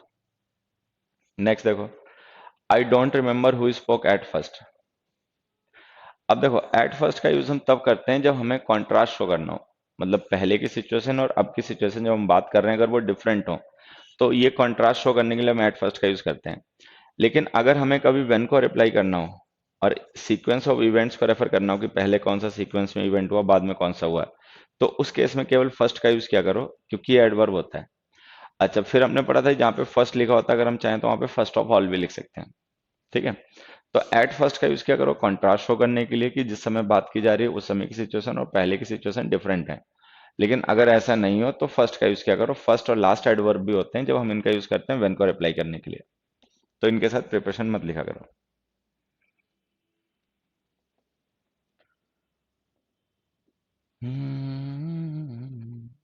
Next देखो, the peace process has suffered from a serious blow. अब कल हमने पढ़ा कि सफर का मतलब अगर किसी चीज को एक्सपीरियंस करना हो, किसी एडवर्स इफेक्ट को, तो ये ट्रांसिटिव होती है। अब देखो यहाँ पे हमने जो सीरियस ब्लो लिखा है ना, ब्लो का मतलब नुकसान, ठीक है, चोट। तो ये एक तरीके से एंड इल कंसिक्वेंस है, तो ये सफर वर्ब ट्रांसिटिव हो गई। डायरेक्ट इसका ऑब्जेक्ट लिख दो, no preparation. The peace process has suffered experience, blow का मतलब हो गया the peace process has experience a suffer, मतलब अ सीरियस ब्लो की जो पीस प्रोसेस थी उसमें कोई ऐसी चीज हो गई जिसकी वजह से वो रुक गई। ठीक है, पीस प्रोसेस पे कोई खतरा मंडरा गया, मान लो कि इन लोगों ने उधम काट दिया, परेशानी क्रिएट कर दी, ठीक है, तो ये सीरियस ब्लो डायरेक्ट उसका ऑब्जेक्ट हो जाएगा। और दूसरी बात, सफर के साथ में फ्रॉम लिखा करो तब जब हम इसके बाद कोई डिजीज वगैरह मेंशन करें जिसकी वजह से कोई पर्सन सफर कर रहा है, तो वो डिजीज सोर्स हो जाती है। और हमने पढ़ा था कि सोर्स और ऑरिजिन की प्रिपरेशन फ्रॉम होती है, लेकिन जो सीरियस ब्लो है ना ये कोई सोर्स भी नहीं है, तो ये वो चीज है जिसको डायरेक्ट एक्सपीरियंस किया गया। ठीक है, तो जो इल कंसिक्वेंसेज होते हैं उनको डायरेक्ट ऑब्जेक्ट मान लिया करो सफर वर्ब को, और सफर वर्ब के साथ और प्रिपरेशन का यूज मत किया करो। फिर हमने लिखा many health problems result in what you eat. अब हमने यहाँ पे लिखा व्हाट यू ईट और प्रिपरेशन लिखी इन। इन प्रिपरेशन का यूज हम रिजल्ट वर्ब के साथ में तब करते हैं जब हमें इफेक्ट को मेंशन करना हो, ना कि कॉज को। अच्छा, कॉज को मेंशन करना हो तो हमें फ्रॉम लिखना पड़ेगा। अब यहाँ पे सब्जेक्ट है हमारा मैनी हेल्थ प्रॉब्लम्स, और वो है व्हाट यू ईट। हमें पता है हेल्थ प्रॉब्लम्स के रेस्पेक्ट में हम जो खाना खाते हैं वो इफेक्ट नहीं होता, वो रिजल्ट होता है। मतलब जो हम खाते हैं उससे हमें हेल्थ प्रॉब्लम्स हो जाती हैं, अगर हम सही चीजें नहीं खाएंगे, सही चीजें नहीं खाएंगे तो हमें हेल्थ प्रॉब्लम्स होंगी। तो हेल्थ प्रॉब्लम्स जो हैं ये इफेक्ट हैं, और जो हम खाते हैं, जो हमारा भोजन है, फूड है, वो कॉज है। तो अगर ये कॉज है तो कॉज के लिए फ्रॉम प्रिपरेशन लिखा करो। अच्छा, अब अगर हमें मान लो इस सेंटेंस में इन ही लिखना हो कि भाई हमें इन लिखना है, तो हम इसको पता कैसे लिखेंगे? तो हम इसको ऐसे लिखेंगे, what you eat results in many health problems. What you eat को सब्जेक्ट बना लो और मैनी हेल्थ प्रॉब्लम्स को बाद में लिख दो। तो मैनी हेल्थ प्रॉब्लम्स इफेक्ट है तो प्रिपरेशन इन आ जाएगी, what you eat results in many health problems, ऐसा आ जाएगा आंसर। ठीक है, 65 देखो, the bus stops right in the front of our house. अब हमने पढ़ा था आर्टिकल में कि इन द फ्रंट ऑफ का मतलब होता है इनसाइड। तो अगर हम ये लिख देंगे ना, bus stops in the front of our house, तो इसका मतलब हो जाएगा कि हमारे घर के अंदर आके बस रुकती है। बस घर के अंदर तो आ नहीं जाएगी, तो यहाँ पे लिखो in front of. In front of का मतलब होता है अहेड, अहेड का मतलब सामने, आगे। तो इन the front of, in the back of, इनका मतलब होता है इनसाइड। ये आर्टिकल्स में पढ़े होंगे वैसे, अगर तुम्हें समझ में आए तो। नेक्स्ट देखो, they didn't like the idea of going to market in car. इसको सही करने के दो तरीके। एक तरीका है बाई कार लिख दो, अगर कार को बिना डिटर्मिनर के यूज करना चाहते हो ना, तो इन मत लिखो, यहाँ पे लिख दो बाई। और अगर इन लिखना चाहते हो तो कार के साथ में कोई ना कोई डिटर्मिनर लिख दो। आर्टिकल का पढ़ा हुआ कॉन्सेप्ट है कि अगर हम किसी मीन्स ऑफ ट्रांसपोर्टेशन के साथ में बाई प्रिपोजिशन का यूज करें तो उसके साथ में कोई डिटर्मिनर्स का यूज मत किया करो। लेकिन अगर हम कोई और प्रिपोजिशन का यूज करें इन या ऑन का, तो फिर उसके साथ में डिटर्मिनर्स लिखा करो। तो अगर हम यहाँ पे इन लिख रहे हैं तो हमें डिटर्मिनर लिखना पड़ेगा, और अगर डिटर्मिनर नहीं लिखना चाहते तो बाई लिख दो। The sales person was telling a lie for sure. For sure का मतलब ही श्योरली होता है। फॉर श्योर एक फ्रेज होती है, वैसे एडवर्ब फ्रेज होती है, ठीक है, तो फॉर श्योर का मतलब ही श्योरली होता है, तो उसका श्योरली मत लिखा करो।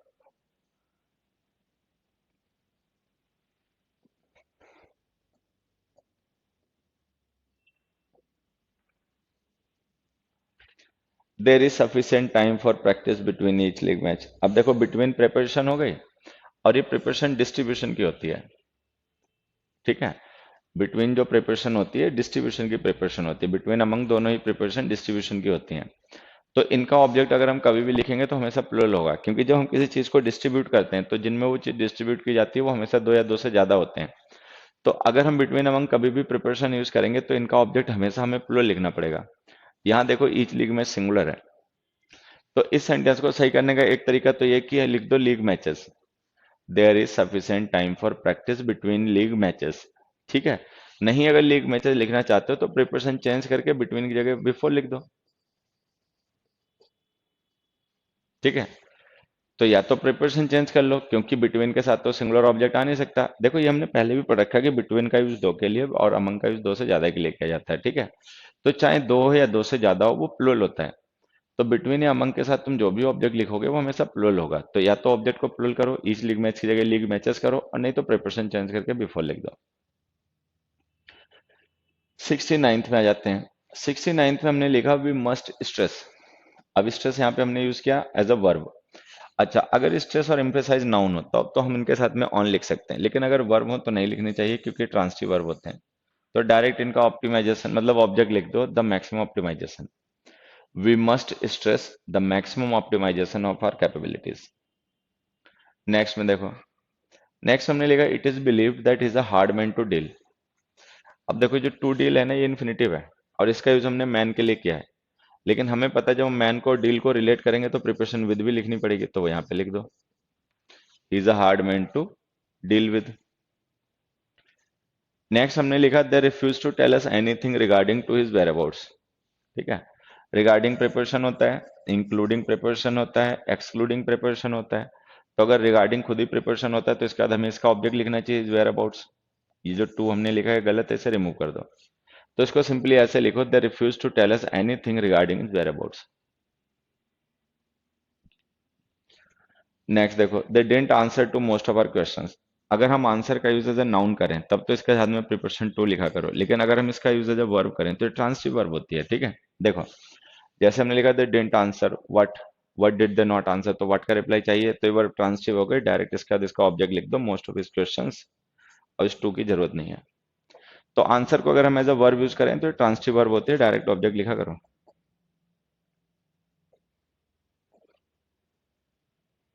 नेक्स्ट देखो,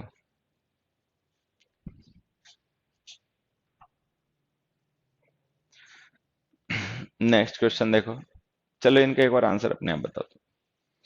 73rd का कुछ समझ में आए और अगर कुछ याद आया हो तो एक बार आंसर बता दो।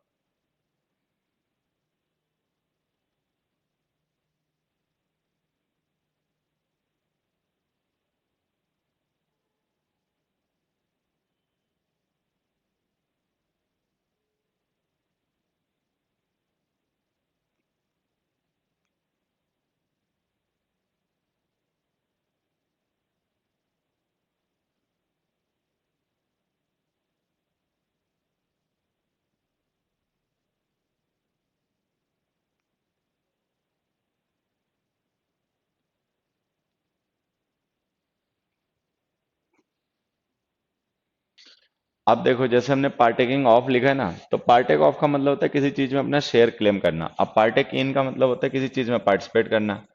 तो यहाँ पे जो हमने दैट इवेंट लिखा है ना, ये दैट इवेंट एक सिचुएशन है, इवेंट है। तो इवेंट्स में अगर कोई पर्सन पार्टिसिपेट करे तो इसके लिए प्रिपोजिशन लिखा करो इन।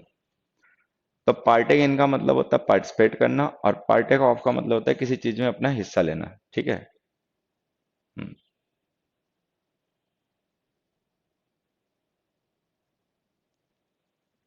नेक्स्ट देखो the virus has attacked on his immune system, ठीक है। अटैक ट्रांसिटिव वर्ब होती है, हिज इम्यून सिस्टम इसका डायरेक्ट ऑब्जेक्ट हो जाएगा, नो प्रिपरेशन। अटैक के साथ में हम ऑन लिख सकते हैं, लेकिन तब जब अटैक नाउन हो, अगर वर्ब होते है ट्रांसिटिव वर्ब होती है, डायरेक्ट ऑब्जेक्ट लिखा करो। फिर हमने लिखा we and are friends like all sports besides football. अब अगर हम लिख देंगे we are and friend like all sports, तो ऑल स्पोर्ट्स का मतलब फुटबॉल भी इंक्लूड हो गया उसमें। तो अगर फुटबॉल ऑल स्पोर्ट्स में इंक्लूड है तो हम बिसाइड्स लिख के फर्दर तो इंक्लूड नहीं कर सकते। तो ये हमने गलत लिख दिया, यहाँ पे लिखो अपार्ट फ्रॉम।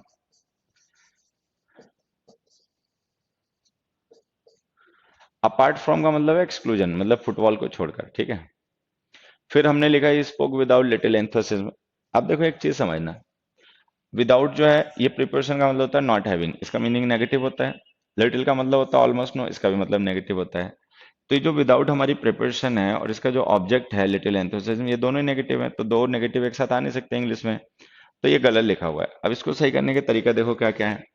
एक तरीका है कि लिटिल को ड्रॉप कर दो, एनी वगैरह लिख दो, he spoke without any enthusiasm, ठीक है। He spoke without any enthusiasm, enthusiasm लिख दो, ठीक है। नहीं एंथुसियाज्म लिखना चाहते हो तो फिर विद लिख दो। तो हम इसे दो तरीके से सही कर सकते हैं, या तो हम लिखें he spoke with little enthusiasm, या लिख दो he spoke without any enthusiasm, ठीक है। नेक्स्ट देखो, his views are surely contrary and different from mine. अब डिफरेंट एडजेक्टिव के साथ में प्रिपोजिशन फ्रॉम यूज होती है, लेकिन कॉन्ट्ररी के साथ में प्रिपोजिशन टू यूज होती है, तो इन दोनों के साथ प्रिपोजिशन अलग अलग यूज होती हैं, तो अलग अलग ही लिखो। His views are surely contrary to and different from mine, ठीक है। नेक्स्ट देखो,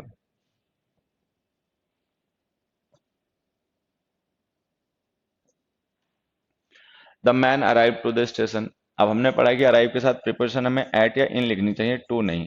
स्टेशन एक पॉइंट है तो एट लिख दो। The man arrived at the station quite early. फिर हमने लिखा most people were averse to use cheap means of publicity, ठीक है। मुझे लग रहा है बाहर बहुत तेज बारिश हो रही है, एक मिनट। हम्म, बहुत अच्छे से हो रही है। चलो आ जाओ, कितने क्वेश्चन बचे होंगे इनको देखते हैं। तो जैसे हमने लिखा most people were averse to use cheap means, तो अवर्स के साथ हम टू लिखते हैं, प्रिपरेशन होता है। अगर ये टू प्रिपरेशन होता है जो कि हम जानते हैं, तो इसके बाद में वर्ब जेरेंट फॉर्म में लिखो using. Most people were averse to using cheap means of publicity, ठीक है। नेक्स्ट देखो, they lived in the outskirts of Delhi, ठीक। अब आउटस्कर्ट्स हैं, पेरीफेरी हैं, बॉर्डर हैं, बाउंड्री हैं, ये सब लाइन होती हैं, तो इनके लिए प्रिपरेशन लिखा करो ऑन।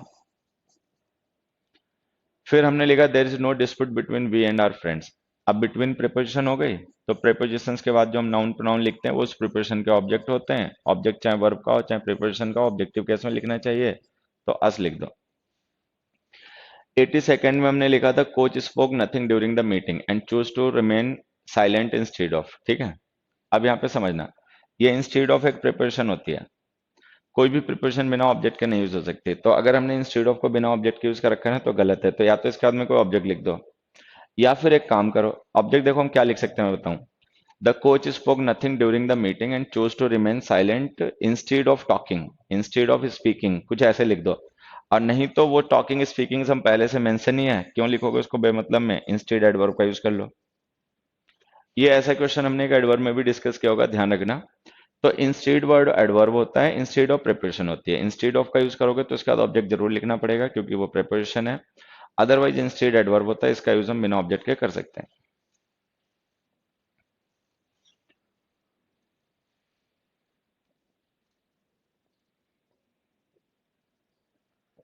फिर हमने लिखा the bank is in front of the supermarket. अब देखो ये क्वेश्चन हमने पहले भी डिस्कस किया था। इन फ्रंट ऑफ का मतलब होता है अहेड, अहेड का मतलब जैसे मान लो ये सुपरमार्केट है और ये बैंक है, तो हम ऐसे कह देंगे the bank is in front of supermarket. लेकिन हमें पता है कि कभी भी एक बिल्डिंग का एंट्रेंस दूसरे बिल्डिंग का एग्जिट नहीं हो सकता, क्योंकि जब बिल्डिंग्स होती है ना तो बिल्डिंग्स के बीच में हमेशा रोड होता है। मान लो इधर बैंक होगी इधर सुपरमार्केट होगा, या तो ये ऐसे होंगी, नहीं तो ये बैंक होगी और इसके साइड में सुपरमार्केट होगी, ऐसे होगा। तो जो हमने इन फ्रंट ऑफ प्रिपरेशन लिखी ना ये तो गलत है, या तो लिखो opposite, the bank is opposite the supermarket, तो इसका मतलब ये हो जाएगा कि रोड के एक साइड में बैंक है और एक साइड में सुपरमार्केट है। या फिर लिख दो बिसाइड, बिसाइड लिख देने का मतलब ये हो जाएगा कि दोनों ही बिल्डिंग एक ही साइड है रोड के, लेकिन वो साइड बाय साइड है, ठीक है। तो इन फ्रंट ऑफ का यूज नहीं कर सकते हम क्योंकि बिल्डिंग्स इस तरीके से अरेंज होती नहीं है। तो यहाँ पे लिखो या तो ऑपोजिट या लिखो बिसाइड। नेक्स्ट देखो, in the beginning of his speech. अब हमने in the beginning of his speech लिख दिया। अगर हम ऑफ हिज स्पीच ना लिखें तो ये इन द बिगिनिंग सही है। इन द बिगिनिंग का मतलब होता है इनिशियली, शुरुआत में। लेकिन अगर हम कोई नाउन मेंशन कर दें जिसके हम फर्स्ट या लास्ट पॉइंट को रेफर कर रहे हो, जैसे हमने यहाँ पे कर दिया है नाउन मेंशन हिज स्पीच, तो फिर एट लिखा करो। एट द बिगिनिंग का मतलब किसी चीज के फर्स्ट पॉइंट पे जहां से उसकी स्टार्टिंग होती है, और एट द एंड का मतलब होता है किसी चीज के लास्ट पॉइंट पे जहां पे उसका एंड होता है। तो अगर नाउन मेंशन कर दिया जाए और हम किसी पर्टिकुलर नाउन के फर्स्ट या लास्ट पॉइंट को रेफर करें तो एट का यूज क्या करो, ठीक है। उसके बाद हमने लिखा every student but she has taken the test this time. ठीक है, अब ये बट प्रिपरेशन हो गया। तो इसके बाद में इसका ऑब्जेक्टिव कैसा आएगा?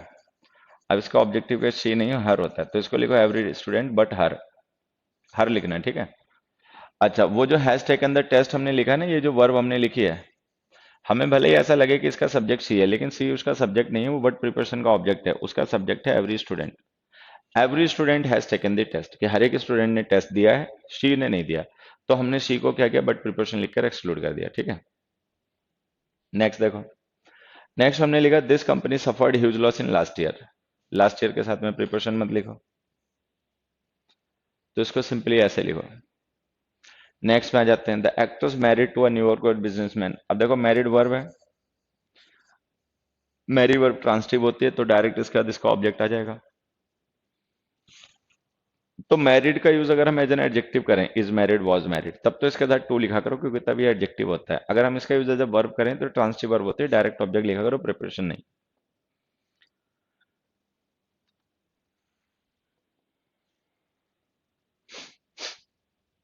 नेक्स्ट देखो, at the beginning they had no interest in sports. अब ये जो एट द बिगनिंग हमने फ्रेज लिखी ना, हमने पढ़ा था ये एडजेक्टिव फ्रेज होती है। इसका यूज हम किसी नाउन के साथ करते हैं जिसके शुरुआत को हम रेफर कर रहे हो। लेकिन हमने एट द बिगनिंग तो यहाँ पे लिख दिया, लेकिन हमने ये नहीं लिखा कि किस नाउन की बिगनिंग की बात हो रही है, तो ये गलत है। इसकी जगह लिखो in the beginning. Eight the beginning, at the end का यूज तभी क्या करो जब कोई नाउन पहले से मेंशन कर रखा हो और जिसके फर्स्ट या लास्ट पॉइंट को रेफर करना हो। अगर टाइम इन जनरल की बात करनी हो तो इन द एंड या इन द बिगनिंग का यूज क्या करो। फिर जैसे यहाँ पे देखो हमने लिखा एट द एंड, अब यहाँ पे हमने वो नाउन नहीं लिखा जिसके फर्स्ट या लास्ट पॉइंट को हम रेफर कर रहे हैं एट द एंड लिख के, तो अब लिख दो इन द एंड। क्योंकि एट प्रिपरेशन पॉइंट की होती है, अगर हम एट द एंड लिखेंगे ना तो इसका मतलब हम किसी चीज के लास्ट पॉइंट को रेफर कर रहे हैं, लेकिन किस चीज का लास्ट पॉइंट है वो मेंशन करना पड़ेगा, नहीं मेंशन हो तो इन लिखा करो। फिर हमने लिखा the man divided the property into its rightful honours. अब कल हमने पढ़ा कि हम डिवाइड के साथ इनटू प्रिपरेशन लिखते हैं तब जब हमें ये बताना हो कि किसी चीज के टुकड़े हो गए, बांट दिया गया किसी चीज को। लेकिन अगर हमें डिवाइड वर्ब लिख के डिस्ट्रीब्यूशन शो करना हो कि किसी चीज को किन्हीं लोगों को दे दिया गया, तो अमंग प्रिपरेशन का यूज करना चाहिए। अभी जो हमने इट्स राइटफुल ऑनर्स लिखा ना, ये शेयर होल्डर्स हैं जिनके बीच में उस प्रॉपर्टी को डिवाइड कर दिया गया। तो यहाँ पे डिवाइड का मतलब डिवीजन नहीं है, यहाँ पे डिवाइड का मतलब डिस्ट्रीब्यूशन है। अगर डिवाइड का मतलब डिस्ट्रीब्यूशन है तो इसके साथ प्रिपरेशन अमंग लिखो। बिटवीन भी लिख सकते हैं, अगर डिस्ट्रीब्यूशन दो लोगों में किया गया हो और हमें पता हो कि दो ही लोग हैं तो बिटवीन लिख दो, नहीं तो अमंग लिख दिया करो। The man divided the property among its rightful owners. 91st में हमने लिखा they decided to reach the paddy field across of the river. अब देखो अक्रॉस प्रिपरेशन हो गई, ठीक है। द रिवर प्रिपरेशन का ऑब्जेक्ट हो गया, इस ऑफ की जरूरत नहीं, इसको रिमूव कर दो। तो अक्रॉस खुद ही एक प्रिपरेशन है, उसके बाद में दूसरा ऑब्जेक्ट मत लिखो, उसे रिमूव कर दो। मतलब अक्रॉस खुद एक प्रिपरेशन है, उसके बाद उसका ऑब्जेक्ट लिख दो, दूसरी प्रिपरेशन मत लिखो। फिर हमने लिखा few days later he return to home. अब हमने एडवर्ब चैप्टर में ये पढ़ा होगा कि अगर हम होम वर्ड का यूज बिना किसी डिटर्मिनर के करें तो इसका मतलब रेजिडेंस होता है और ये एडवर्ब होता है। अब चूंकि होम एडवर्ब है तो इसके साथ हमें प्रिपरेशन का यूज नहीं करना चाहिए, तो टू रिमूव कर दो। तो इसको सिंपली ऐसे लिखो, a few days later he return home. तो अगर हम होम के साथ कोई डिटर्मिनर लिख दें, मान लो हम लिख दें हिज होम, तो ये टू से हो जाएगा। द होम लिख दें तो भी से हो जाएगा। तो होम का यूज जब हम बिना डिटर्मिनर्स के करते हैं तो ये एडवर्ब प्लेस होता है और इसके साथ में प्रिपरेशन का यूज मत किया करो। नेक्स्ट देखो, the driver always sits in front of the car. अभी हमने पढ़ा था इन फ्रंट ऑफ का मतलब होता है ahead. In front of car का मतलब जैसे कार है और उसके बाद में आगे ड्राइवर बैठेगा, लेकिन हमें पता है कार के अंदर बैठता है ड्राइवर, बाहर नहीं बैठता। तो यहाँ पे लिखो इन द फ्रंट ऑफ। ये इन फ्रंट ऑफ क्या है, इन द फ्रंट ऑफ क्या है, सब हमने आर्टिकल में पढ़ रखा है, एक बार वहां से चाहो तो अपना देख लेना। तो लिखो the driver always sits in the front of the car. In the front of का मतलब इन साइड द कार। फिर हमने लिखा you have blue eyes as him. अब देखो, एज का यूज हम तब करते हैं जब हमें एडवर्ब फ्रेज बनानी हो जिसका रिप्लाई हो हाउ, ठीक है। लेकिन यहाँ पे हम हाउ का रिप्लाई लिख नहीं सकते, क्योंकि हैव जो वर्ब हमने यूज कर रखी है नॉन एक्शन वर्ब है, इसमें कोई एक्शन होता नहीं है जिसको डिस्क्राइब करने के लिए मैनर का यूज करें। तो यहाँ पे एज का यूज ना करके लाइक का यूज कर लो। फिर से देखो समझ लो, एज का यूज हम करते हैं वहां पर जहां पर हमें किसी काम के किए जाने के मैनर की सिमिलरिटी शो करनी हो, कि दो लोगों ने काम किया और उनके काम करने का मैनर सेम था। लेकिन यहाँ पे जो हमने वर्ब लिखी है भी नॉन एक्शन वर्ब है, इसमें कोई मैनर होता नहीं है, तो हम इसके लिए एडवर्ब मैनर का यूज नहीं कर सकते, तो एज हटा के लाइक लिख दो। तो एक तो इस वजह से एज गलत हो गया। दूसरा, अपना ध्यान भी रखना, अगर हमें किसी की जैसे एग्जांपल को इंट्रोड्यूस करना हो, जैसे यू की आईज ब्लू हैं और किसी और की भी आईज ब्लू हो, तो हम सिमिलरिटी शो करने के लिए लाइक प्रीपोजिशन का यूज करते हैं, तो लाइक लिख दो, लाइक हिम। 95th में हमने लिखा they didn't support the decision because their doubts. अभी जो हमने लिखा ना बिकॉज देयर डाउट्स, इसे देखो समझना, ये बिकॉज होता है हमारा सबऑर्डिनेट कंजंक्शन। इसके बाद हमें लिखनी पड़ती है क्लॉज। क्लॉज वो होती है जिसमें सब्जेक्ट और प्रेडिकेट हो। अगर हम देयर डाउट्स को सब्जेक्ट मान भी लें तो प्रेडिकेट तो कहीं है नहीं, तो अगर प्रेडिकेट नहीं है तो हमें इसे सब्जेक्ट मानना नहीं चाहिए, इसे मानना चाहिए ऑब्जेक्ट। तो अगर ये ऑब्जेक्ट है तो या तो ऑब्जेक्ट वर्ब का होगा या प्रीपोजिशन का होगा। बिकॉज वर्ब तो है नहीं, लेकिन है ये प्रीपोजिशन भी नहीं, लेकिन इसकी प्रीपोजिशन फ्रेज होती है बिकॉज ऑफ, तो इसका यूज कर लो। तो अगर हम बिकॉज यूज करेंगे ना तो इसके बाद हमें क्लॉज लिखनी पड़ेगी। मान लो अगर हम बिकॉज यूज करना चाहते हैं ना, तो हम इसे ऐसे लिख सकते हैं, they did not support the decision because they had some doubts. ठीक है, अगर हम लिख दें because they had some doubts तो सही हो जाएगा, अदरवाइज बिकॉज ऑफ लिख दो, their doubts is because of preparation का ऑब्जेक्ट बन जाएगा। ठीक है, फिर हमने लिखा we read this news inside a magazine. Print media objects के साथ में इन लिखा करो, इलेक्ट्रॉनिक मीडिया ऑब्जेक्ट्स के साथ में ऑन लिखा करो, on TV, on radio, on internet वगैरह वगैरह। ठीक है, in magazine, in book, in newspaper. Print media के साथ इन लिखा करो, कुल मिला के बात यह है। The teacher signed the note by a ball pen. Ball pen instrument हो गया जिससे साइन किया गया किसी चीज को, इंस्ट्रूमेंट्स की प्रिपरेशन होती है विद, तो लिखो with. The teacher signed the note with a ball pen. तो भी कोई भी काम करने के लिए हमने जिस टूल का या जिस इंस्ट्रूमेंट का यूज किया उसके लिए प्रिपरेशन लिखा करो विद।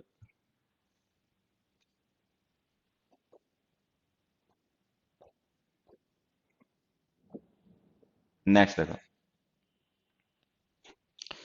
नेक्स्ट में हमने लिखा according to me children should be taught life skills at an early age. अब देखो, जैसे हमने एक सेंटेंस यहाँ पे लिखा, हमने लिखा according to the author there are no ghosts. अब जैसे हमने ये लिख दिया according to the author there are no ghost, कि ऑथर के अकॉर्डिंग कोई गेस्ट घोस्ट होते नहीं है, भूत वगैरह नहीं होते हैं। तो जो हमने अकॉर्डिंग टू लिखा है ना, इसका यूज हम करते हैं तब जब हमें सोर्स ऑफ इंफॉर्मेशन को इंट्रोड्यूस करना हो। मान लो स्पीकर है, कोई इंफॉर्मेशन दे रहा है और उस इंफॉर्मेशन का सोर्स है कोई और, स्पीकर नहीं है कोई और है, तो हम अकॉर्डिंग टू का यूज कर लेते हैं। According to the author, according to him, according to them, ऐसे। लेकिन यहाँ पे देखो अकॉर्डिंग टू मी लिखा हुआ है, मी का मतलब है स्पीकर, तो अपने को ही रेफर करने के लिए अकॉर्डिंग टू का यूज मत किया करो। अकॉर्डिंग टू का यूज हमें करना चाहिए तब जब स्पीकर को किसी डिफरेंट सोर्स को रेफर करना हो अपने अलावा। अपने लिए अकॉर्डिंग टू का यूज नहीं करना चाहिए, तो या तो ये गलत है, इसको हटा ही दो, रिमूव कर दो। अच्छा ध्यान देना, जैसे अकॉर्डिंग टू मी गलत है वैसे अकॉर्डिंग टू अस भी गलत हो जाएगा, क्योंकि अस और मी दोनों स्पीकर के लिए यूज होने वाले प्रोनाउन है। तो अगर लिखना ही है ना तो यहाँ पे लिखो in my opinion, in my opinion, in our opinion, ऐसे लिखो। तो अकॉर्डिंग टू जो प्रिपोजिशनल फ्रेज होती है, इसका यूज उसी कंडीशन में किया करो जहां पे स्पीकर के अलावा किसी दूसरे सोर्स ऑफ इंफॉर्मेशन को रेफर करना हो। लेकिन अगर स्पीकर अपनी ही बात करे तो उसको अकॉर्डिंग टू का यूज खुद के लिए नहीं करना चाहिए, उसको यूज करना चाहिए इन माय ओपिनियन। नेक्स्ट देखो 99th, nobody else understand this concept like he does. अब देखो, ये ही सब्जेक्ट है और डज वर्ब है, मतलब प्रेडिकेट है, तो ये क्लॉज बन गई। अगर एक क्लॉज हो गई तो इससे पहले हमें कंजंक्शन लिखना पड़ेगा। अब लाइक तो कंजंक्शन होता नहीं है, तो इसको हटा के इसकी जगह लिखो एज। लाइक का यूज भी हम सिमिलरिटी के लिए करते हैं, एज का यूज भी हम सिमिलरिटी के लिए करते हैं। लाइक होती है प्रिपोजिशन, उसके बाद हमेशा हमें लिखना पड़ते हैं उसके ऑब्जेक्ट्स, ऑब्जेक्टिव केसेस। लेकिन एज जो होता है वो कंजंक्शन होता है, एडवर्ब भी होता है, कंजंक्शन भी होता है। ठीक है, तो एज के बाद में हम सिमिलरिटी शो करने के लिए नॉमिनेटिव केस ही यूज कर सकते हैं, तो वहां पे लिख दो ही डज। 100 में आ जाओ, body like soul is not immortal. अब देखो, ये हमने प्रोनाउन में पढ़ा होगा कि अगर हम किसी नेगेटिव वर्ब से पहले लाइक प्रीपोजिशन के ऑब्जेक्ट का यूज करें तो ये सिमिलरिटी शो करता है। सिमिलरिटी शो करने का मतलब ये है कि बॉडी और सॉल जो है ना, ये इनकी सिमिलरिटी हो गई, कि body is not immortal and soul is not immortal either, कि मतलब बॉडी इमॉर्टल नहीं है और सॉल भी इमॉर्टल नहीं है। लेकिन हमें पता है ये स्टेटमेंट एज अ फैक्ट गलत है। बॉडी इमॉर्टल नहीं है, लेकिन सोल इमॉर्टल है। ठीक है, बॉडी जो है वो इमॉर्टल नहीं है। ठीक है, मॉर्टल है, बॉडी खत्म हो जाती है, शरीर नाश हो जाता है। ठीक है, लेकिन सोल जो है वो इमॉर्टल है। तो ये हमें सिमिलरिटी नहीं, डिफरेंस शो करना है। अगर डिफरेंस शो करना है तो लाइक प्रिपोजिशन के ऑब्जेक्ट को नेगेटिव वर्ब के बाद लिखा करो। तो इसको लिखो, body is not immortal like soul. तो जब हम ये लिख देंगे body is not immortal like soul, तो इसका मतलब हो जाएगा बट सोल इज। इसका मतलब हो जाएगा बट सोल इज इमॉर्टल। ठीक है, ये प्रोनाउन में पढ़ाया गया कॉन्सेप्ट है, समझ में आ गया तो अच्छी बात है, नहीं तो प्रोनाउन में जब पढ़ाया होगा वहां पे देख लेना। 101 पे आ जाओ। हमने लिखा however late does he start, कि वो कितना भी लेट स्टार्ट करे काम को, he will finish the work till 8 PM। ठीक है, तो हमने पढ़ा था कि टिल के साथ लिखी गई फ्रेजेस जो होती हैं, जैसे हमने लिखा टिल 8 PM, तो ये जो फ्रेज होगी ना, ये होगी ड्यूरेशन ऑफ टाइम का रेफरेंस, हाउ लॉन्ग का। अगर हम लिखें बाई 8 PM, तो ये जो फ्रेज है, फ्रेज ऑफ टाइम, ये रेफरेंस होगी पॉइंट इन टाइम का, व्हेन का रिप्लाई। अब ध्यान से देखो, यहाँ पे हमें व्हेन का रिप्लाई की जरूरत है। However late does he start, he will finish the work, when will he finish the work.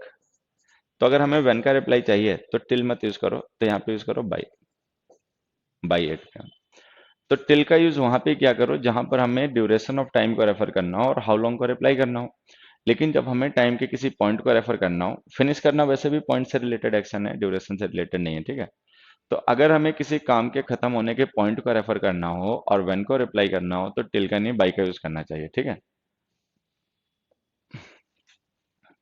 चलो, तो ये थे हमारे प्रेपोजिशन। हरिओम।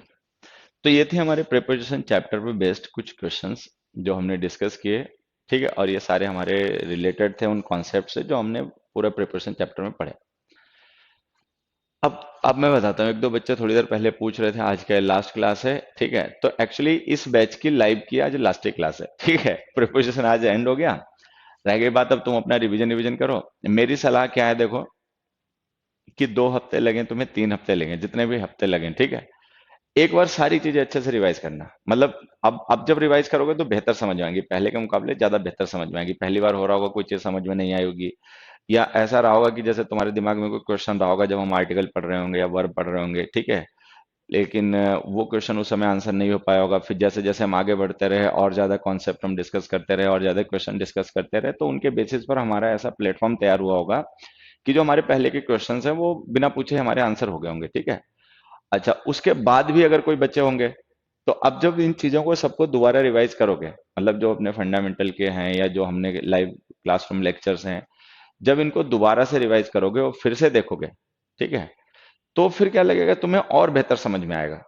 जो मतलब कुछ दिमाग में तुम्हारे डाउट्स वगैरह रहे होंगे, लेकिन एक मैंने छोटी सी चीज देखी है, और ये ऑनलाइन में खास करके होती है, मतलब ठीक है, ऑनलाइन में सुविधा तो होती है लेकिन कहीं ना कहीं पे थोड़ा सा एफिशिएंसी के साथ में तो कॉम्प्रोमाइज हो ही जाता है। मैं कहूँ या नहीं कहूँ, जो समझदार बच्चे होते हैं वो सारे समझते हैं। ठीक है, कि ऑनलाइन में सुविधा तो होती है कि आप घर पे बैठ के पढ़ सकते हो, कम फीस में पढ़ सकते हो, अपने टाइम से पढ़ सकते हो, लेकिन रिजल्ट ओरिएंटेड ज्यादा हो नहीं पाता। कई वजह होती हैं कि जैसे बच्चे रहते हैं कि वो पढ़ा रहे हैं, आप उस समय वो आपकी बात को ध्यान दे रहे हैं या नहीं दे रहे हैं, आप जान नहीं पाते हो। ठीक है, तो उसमें जो मोस्ट सीरियस कैंडिडेट्स हैं, जैसे कि मुझे लगता है ज्यादातर हमारे पास पढ़ने वाले बच्चे सीरियस ही होते हैं, उन्हें पता होता है, ठीक है, क्या पढ़ने के लिए उन्होंने कोर्स को ज्वाइन किया है।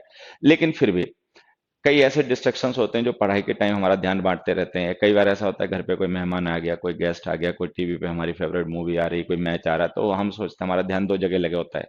वहाँ पे स्कोर भी जानना चाह रहे हैं साथ ही साथ में, और साथ ही साथ में यहाँ पे पढ़ाई भी करना चाह रहे हैं। तो कई ऐसी वजह होती हैं जिनकी वजह से हमारी एफिशिएंसी या मतलब जो हमारा गोल जो होता है थोड़ा बहुत कॉम्प्रोमाइज हो जाता है। लेकिन फिर भी खैर उसका कंपनसेशन ये हो जाता है कि आपको व्यूज ज्यादा मिल जाते हैं। ठीक है, लाइव क्लास में बैठा बच्चा एक ही बार में उसको सीखना समझना होता है, जो पूछना बताना एक ही बार में सीख समझ लेता है। ठीक है, तो उस क्योंकि उसके चांसेस ज्यादा होते हैं प्रोडक्टिव, वो एफर्ट ज्यादा प्रोडक्टिव होते हैं। ठीक है, हाँ, वो ज्यादा हम जो एफर्ट करते हैं वो ज्यादा प्रोडक्टिव होते हैं। लेकिन आपका कंपनसेशन उसका ये हो जाता है कि आपको उसके मुकाबले व्यूज ज्यादा मिल जाते हैं। भाई मान लो आप फर्स्ट टाइम में मिस कर गए, पहली बार में आप लाइव आ रहा था किसी वजह से मिस कर गए, मान लो आप नहीं देख पाए, बारिश होने लग गई, तूफान आ गया, लाइट चली गई, फोन की बैटरी डेड हो गई, साउंड सिस्टम खराब हो गया, स्पीकर खराब हो गया फोन का, या मेहमान आ गए उनकी मेहमान नवाजी करते रहे, कोई वजह हो गई, तो आपको उसका कंपनसेशन मिल जाता है, व्यूज मिल जाते हैं। तो मतलब जो बच्चे समझदार हैं, जो सेंसिबल हैं, उनको उससे कोई दिक्कत नहीं, वो लगभग अपना काम कर ही लेते हैं। तो इन केस अगर कोई तुम्हारे डाउट वगैरह अगर कोई दिमाग में रहे होंगे, कोई क्वेश्चंस वगैरह दिमाग में रहे होंगे, अब जब तुम पूरा सिलेबस रिवाइज करोगे ना पहली क्लास से लेकर लास्ट क्लास तक इंक्लूडिंग फंडामेंटल्स, तो मुझे लगता है कि अगर मतलब सही स्टफ होगा, मतलब कंपटीशन की तैयारी कर रहे हो सही स्टफ होगा, तो अब वो बचेंगे नहीं, वो आंसर अपने आप हो जाएंगे, क्योंकि हम इतनी चीजें पढ़ सीख चुके हैं। ठीक है। बाकी अगर फिर भी कोई अच्छे डाउट्स वगैरह रहेंगे तो जो दुरानी सर का नंबर है ना, 888878 ये जो लिखा हुआ है दुरानी सर का नंबर है, इस पर भेज देना कि भाई वी आर स्टूडेंट ऑफ एनकॉम एच, कि हम एनकॉम एच के स्टूडेंट हैं। मतलब आप तो इंडिविजुअल अकेले भेजोगे तो अपने उसको भेज देना, I am a student of the एनकॉम एच बैच, कि एनकॉम एच बैच के स्टूडेंट हैं, and this is the question that I want to ask to sir. ठीक है, कि ये हमारे क्वेश्चन है जो हम पूछना चाहते हैं। तो वास्तव में अच्छा क्वेश्चन होगा तो मैं डिस्कस करूंगा तुम लोगों के साथ में। ठीक है। वो डिस्कस करने का प्लेटफॉर्म मेनली तो मुझे लगता है यूट्यूब ही होगा। देखिए मैं, आप लोग तो जानते होंगे कि मैं यूट्यूब पे जनरली जो आता हूँ, तो वहां पे ज्यादा फायदा हमारे उन्हीं बच्चों को होता है जिन्होंने हमसे इंग्लिश पढ़ रखी है, क्योंकि वही उन चीजों को उस तरीके से समझ पाते हैं और उतना धीरज होता है कि वो पूरी बात को सुने समझे। नहीं तो यूट्यूब जादू वाली चीज होती है। जादू वाली चीज का मतलब यूट्यूब पे जो बच्चा होता है मुझे लगता है वो सबसे ज्यादा हड़बड़ी में होता है। वो इतनी हड़बड़ी में होता है कि वो चाहता है कि बस एक वीडियो में देखूं 15-20 मिनट का या 30 मिनट का, 1 घंटे का, और उसके बाद मैं अंग्रेज बन जाऊं। ठीक है। तो वो बहुत हड़बड़ी में होता है। वो तुरंत ही सीख लेना चाहता है। वो चाहता है कि इधर मैं वीडियो देख के खत्म करूं, उधर मैं एकदम से काबिल आदमी बन जाऊं। तो उसके पास इतना पेशेंस नहीं होता कि वो चीजों को जानने तक, पूरा जानने तक इंतजार करे, धीरज रखे। तो वो सीखने से चूक जाता है। वो मारा मारा घूमता रहता है, जैसे कोई आदमी होता है धूप में। ठीक है।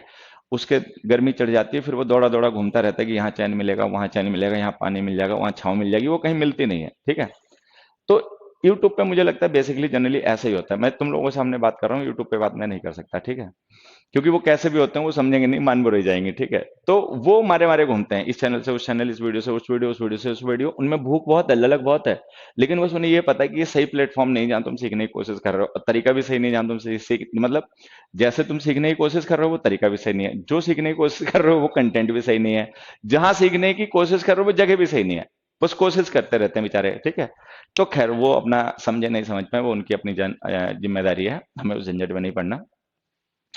तो मैं क्या कह रहा था, डाउट्स हैं ढंग के, तो ये दुरानी सर वाला नंबर है, इस पे भेज देना, अपना लिख देना कि आई एम स्टूडेंट ऑफ एनकॉम एच, मैं इसमें एनरोल्ड हूँ। ठीक है। और आपका वाजिब क्वेश्चन होगा जो मतलब मुझे पता होता है कि कौन से ऐसे क्वेश्चन हैं जो मैं पढ़ा चुका हूँ, उसको अगर तुम अच्छे से समझोगे तो अपने आप जान जाओगे आंसर। ठीक है। लेकिन कुछ क्वेश्चन कई बार हटके आ जाते हैं। ठीक है। हाँ। तो फिर वो मैं तुम्हें बताऊंगा। ठीक है। हाँ। अभी तो मेरे दिमाग में है कि एक ऐसा कोई बैच सा अगर बन पाए, एक लाइव का बना दें अपने इसी ऐप पे, ASIC लाइव पे, जिसमें हमारे जितने भी बच्चे आज तक एनरोल्ड है किसी भी बैच में, जब कभी लाइव रखना हुआ करे तो उनको एक मैसेज डालें और सबके साथ एक साथ में आ जाएं। मेरी कोशिश है, मैं करवा दूंगा शायद होली के बाद तक। ठीक है। तो हम अपना अलग से एक डिस्कशन का वो बना लेंगे, तुम्हारे जो डाउट्स व्हाट्सएप वगैरह पे आया करेंगे उनमें से अच्छे डाउट्स होंगे वो डिस्कस कर लेंगे, जिससे तुम्हें फायदा होता रहे। ठीक है। और नहीं तो यूट्यूब तो है ही है।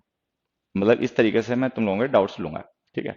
बाकी ज्यादा मेरे भरोसे बैठना मत, अपना रिवीजन करो अच्छे से, सब क्लियर हो जाएगा। ठीक है। एक दो चीजें, अब मैं तुम्हारे एक दो कमेंट्स देख लेता हूँ, इसमें एक दो बच्चों के अच्छे कमेंट्स है शायद, यहीं पे देख लेता हूँ। आप अपना नंबर दो। नंबर नंबर देखो मैं नहीं देता नंबर, असल में मैं बताऊं, मैं नंबर किसी को वास्तव में इसलिए नहीं देता। अ, देखो, कॉल लिस्ट से खैर तुम लोग नंबर तो नहीं जान पाओगे, तो इसलिए मैं दिखा देता हूँ, अगर तुम्हें दिखाऊं मैं कितना रिजर्व रहने वाला पर्सन हूं, मैं तुम्हें ये दिखाता हूँ। ये फोन तो मैं रखता हूँ क्योंकि बहुत सी चीजें ऐसी हैं आप बिना फोन के कर नहीं सकते। अब मान लो जैसे सीए हमारे, या जैसे मतलब कई ऐसे लोग हैं जिनके साथ में मतलब कुछ हमें शेयर करना रहता है इन्फॉर्मेशन जनरली। ठीक है। ज्ञान वाली बातें मैं कभी फेसबुक और व्हाट्सएप पे नहीं करता। फेसबुक पे मैंने अपना आईडी डीएक्टिवेट कर दिया, पता नहीं फेसबुक वाले चला रहे हैं या नहीं चला रहे। ठीक है। व्हाट्सएप पे मुझे ज्ञान की बातें बिल्कुल अच्छी नहीं लगती। मुझे केवल वो लोग अच्छे लगते हैं जिनके कर्म अच्छे हैं। मुझे वो लोग बिल्कुल अच्छे नहीं लगते जिनकी बातें अच्छी हैं लेकिन वो कर्मों से अपने उन चीजों को शो नहीं कर पाते, जस्टिफाई नहीं कर पाते। ठीक है। केवल बातें अच्छी कर लो, करके ना दिखा पाओ तो बेकार आदमी हो। और अगर बात काम अच्छा करके दिखा लेते हो तो बात करने की जरूरत नहीं, वो मैं समझ जाता हूँ। ठीक है। तो फेसबुक पे, मैं व्हाट्सएप पे ज्ञान व्यान की बातें करता नहीं हूँ। मैं बहुत रिजर्व रहने वाला पर्सन हूँ। मैं ज्यादातर टाइम अपना मूवीज को और किताबों को ही देता हूँ, मतलब कमाने के अलावा, मतलब पढ़ाता हूँ क्योंकि उससे मेरा रोजी रोटी घर बार चलता है। ठीक है। इसके अलावा मैं अपना टाइम बस किताबों को देता हूँ और मूवीज को देता हूँ। ठीक है। तो मैं फोन वोन उठाता नहीं। कोई भी अननोन नंबर का फोन आता है तो जनरली मैं नहीं उठाता। ठीक है। अच्छा, किसी ने अगर बात को नहीं समझा मेरी और मैंने गलती से फोन उठा भी लिया और मुझे लगा ये आदमी सही नहीं, तो मैं ब्लॉक मार देता हूँ। ठीक है। व्हाट्सएप पे मैं ज्ञान किसी को भेजता ही नहीं। और पहले एक दो लोग थे जो मुझे ज्ञान भेजा करते थे व्हाट्सएप पे, हाँ ये आदमी अच्छा होता है, वो आदमी अच्छा होता है, भूखे को खाना खिलाया नहीं है, पानी पिलाया नहीं तो क्या फायदा, और दुनिया की नाटकबाजी, ठीक है। वो मैं उन्हें ब्लॉक मार देता हूँ ठीक है। तो मुझे ज्ञान अच्छा नहीं लगता आदमी की बातों से, आप करके दिखाओ। मैं आपके काम से इंस्पायर होऊंगा, मैं आपके बातों से इंस्पायर नहीं हो सकता। मैं उस टाइप का पर्सन नहीं हूँ कि मुझे आपकी बातें अच्छी लगी और मैं आपका फैन हो गया।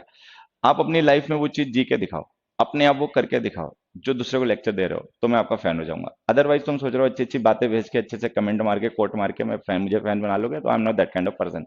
उल्टा मैं ऐसे लोगों से इरिटेट और हो जाता हूँ, ठीक है। तो ये देखना, ये आज की मेरी कॉल लॉग है। दुरानी सर, पिताजी, घर से एक फोन और एक अखिलेश पांडे, दिन में वो टोटल 4 फोन आए। पूरा दिन खत्म हो गया, अब तो रात रात हो गई, 9 बज गए। तो पूरे दिन में केवल 4 कॉल हैं, ठीक है। कल की हमें लगता है कुछ ज्यादा थी, 5 रही होंगी। एक देखो बाबूजी हैं तो इनको ब्लॉक भी मार दिया, ठीक है। अच्छा, उससे पहले ट्यूसडे को एक कॉल थी पूरे दिन में, मंडे को केवल एक कॉल थी, ठीक है। और संडे में एक दो तीन चार, 4 कॉल हो गई। सैटरडे को एक दो कॉल हैं, तीन है, 3 कॉल हैं सैटरडे को, ठीक है। फ्राइडे को 4 हैं, ठीक है। और 27 तारीख को एक है, 26 तारीख को एक है। तो मैं ऐसा आदमी हूँ, मुझे फोन ऑन पसंद नहीं है, मैं बातें करता भी नहीं और सुनता भी नहीं, ठीक है। तुम लोग नहीं देखते, तुम लोगों के साथ क्लास में रहता हूँ, कितनी बार बात हुई होगी आज तक मेरे फोन पे? नहीं हुई। आज इतनी देर से क्लास ले रहे हैं, कोई फोन नहीं आया। जबकि मेरे पास इस समय एक ही नंबर है, जिसके पास भी है यही नंबर है। तो नंबर नंबर रहने दो, उसका कोई फायदा नहीं रहेगा। मैं आप लोगों के साथ डिस्कस कर लिया करूंगा लाइव में, ठीक है। मुझे लोगों से मिलना अच्छा लगता है, फेस टू फेस, क्योंकि तब मैं उनको एक्चुअल में जान पाता हूँ कि ये रियलिटी में क्या है। फिर मैं उस हिसाब से उनको रिस्पॉन्ड करता हूँ कि अगर वो वर्थ होते हैं, डिजर्व करते हैं, तो मैं उनके साथ बात करता हूँ, उनके साथ टाइम देता हूँ। अगर वो उस वर्थ नहीं करते, डिजर्व नहीं करते, मुझे खोखले लगते हैं बातों से, बिहेवियर से अच्छे नहीं लगते, तो मैं उनको अवॉइड मारता हूँ, ठीक है। तो मतलब मेरा अपने लोगों के साथ में इंटरेक्शन का ये तरीका है, थोड़ा सा हटके है, लेकिन है ये। तो डाउट के लिए आप इस पे अपने भेजा करना। मैं एक आशिक लाइव पे ही एक अलग से बैच बनवा दूंगा, जिसमें हमारे जितने भी बैचेस हैं, जिन बच्चों ने कोई कोर्स वगैरह परचेज किया है कभी भी, ठीक है, उनको साथ में जब लाइव रहना रहा होगा तो उसमें आ जाएंगे सीधे। पहले एक नोटिफिकेशन लगाएंगे, एक मैसेज सारे बच्चों को डालेंगे कि भाई आज हम डाउट डिस्कस करेंगे या कोई पेपर डिस्कस करेंगे, उस पर आ जाएंगे और डिस्कस कर लिया करेंगे, ठीक है। तो ऐसा मैं तुम लोगों के साथ में करवा दूंगा। हाँ, स्वीट्स का है, स्वीट्स तो बेटा तेरे को आगे खानी पड़ेंगी रोहिणी में। मिठाई खानी है तो कभी सैटरडे संडे टाइम निकल के आना, यहीं भेजेंगे। और नहीं तो अभी फोटो खींच के और तुम्हारे व्हाट्सएप पे सब पे भिजवा देंगे कल। दुरानी सर से कहेंगे एक मिठाई का फुल डिब्बा का फोटो खींचें और तुम लोगों को व्हाट्सएप पे भेज दें, खा लेना। प्रैक्टिस बैच अभी रहने दो यार, मैं बहुत दिन से थका चल रहा हूँ। अब थोड़ा गलाला भी बैठा है, अभी मैं प्रैक्टिस बैच अब कोई नहीं बनाऊंगा। तुम लोग तब तक रिवीजन करो 2-3 हफ्ते। अगर कोई प्रैक्टिस बैच बनाना होगा तो मैं सीपीओ मेंस और सीजीएल मेंस के लिए बना दूंगा, महीने 2 महीने का।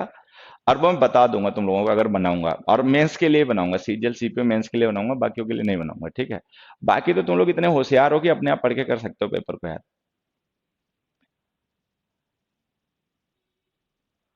हाँ, बुक्स की बच्चे कोई जरूरत नहीं। देखो देखो, मेरे एक गुरुजी थे हमें, जिन्होंने गांव में पढ़ाया।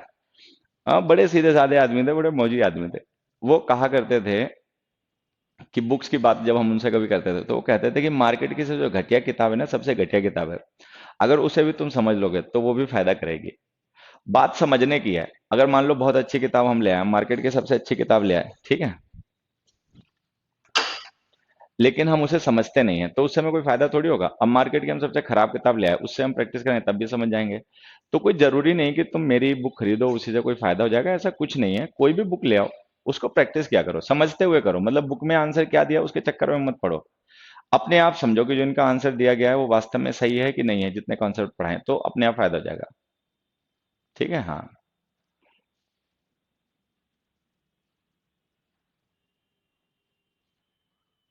हाँ, ठीक है। तो एक काम करो, देखो 6th 8th के बहुत पब्लिकेशन है, मैं ऐसे ओरली बता देता हूँ, सुन लेना। 7th 8th की बुक्स अभी तक तुमने ली नहीं, पूरा सिलेबस खत्म हो गया हो तो खैर ले लो। बस यही फर्क होता है। 7th 8th में देखो, रत्ना सागर, होली फेथ, ऑक्सफर्ड, सुल्तान चंद, कॉर्डोवा, मैरीगोल्ड, प्राची, सृजन, ठीक है, ब्लैक स्वान, बहुत सी पब्लिकेशन है, ब्लू हाउस। प्राइवेट पब्लिकेशन कोई भी ले लो, मतलब प्राइवेट पब्लिकेशन की बुक हो 7th 8th की, बस किसी की भी ले लो। हाँ, पंक्चुएशन की क्लास बेटा यूट्यूब पे ही कराएंगे। अब जो बैच आ रहा है वो भी तुम्हारे जैसा ही सिलेबस चलेगा, उसमें भी कंपटीशन के लिए डील करेंगे। असल में जो मेरे लाइव बैचेस होते हैं, मैं तुम्हें ऐसे बता दूं, लाइव बैचेस हम कंपटीशन के अलावा किसी दूसरे सिलेबस के बनाते नहीं है। मतलब दूसरा सिलेबस अभी तक तो हम पढ़ाते ही नहीं है, अभी तो हम एलिट टीचर्स के लिए अलग से प्रोग्राम लाने वाले हैं, वो सब लाएंगे। लेकिन वो सारे ऑफलाइन बनेंगे। ऑनलाइन में बैच हम केवल कंपटीशन के सिलेबस का ही लाते हैं, मतलब जो कंपटीशन का है जिससे पढ़ के बच्चा एसएससी के एग्जाम्स हैं, यूपीएससी के एग्जाम्स हैं या बैंक के एग्जाम्स हैं, इनकी इंग्लिश उसकी हो जाती है। ठीक है, तो ये सारे बच्चे वही होते हैं, जो अगला बैच बना रहे हैं वो भी ऐसे ही है। हम्म, सारे कंपटीशन से रिलेटेड होते हैं बच्चे। जो बाकी बैचेस जो रहेंगे वो सारे ऑफलाइन रहेंगे, वो क्लासरूम में होंगे, मतलब उनके ऑनलाइन वो नहीं जाएंगे। ठीक है, एलिट विलिट जितने होते हैं वो सारे ऐसे जाते हैं। हाँ, फ्रेजल वर्ब्स के असाइनमेंट में अपलोड करवा देता हूँ तुम लोगों के। ठीक है, हाँ ये सही याद दिलाया, फ्रेजल वर्ब्स के अपलोड करवा देता हूँ। हाँ ठीक है। हम्म, फ्रेजल वर्ब्स के असाइनमेंट तुम लोगों के इसमें ऐप पे ही अपलोड करवा दूंगा, अपने डाउनलोड वगैरह कर लेना। ठीक है, चलो अब अच्छा, काफी टाइम हो गया, बारिश वगैरह भी हो रही है, मैं चलता हूँ। बाकी तो मिलते रहेंगे, यूट्यूब पे मिलते रहेंगे, नहीं तो एक लाइव डिस्कशन का बैच बनवा दूंगा अपने सारे एनरोल्ड स्टूडेंट्स के लिए। ठीक है, तो उसमें मिलते रहेंगे। तो जिन बच्चों के पेपर वगैरह चल रहे हैं, फिर से सभी को बेस्ट ऑफ लक, अच्छे से अपने शांत दिमाग से पेपर दो, अच्छा परफॉर्म करो। ठीक है, और तुम सबके साथ में बहुत अच्छा टाइम भी था मेरा। Thanks everybody, good night, take care.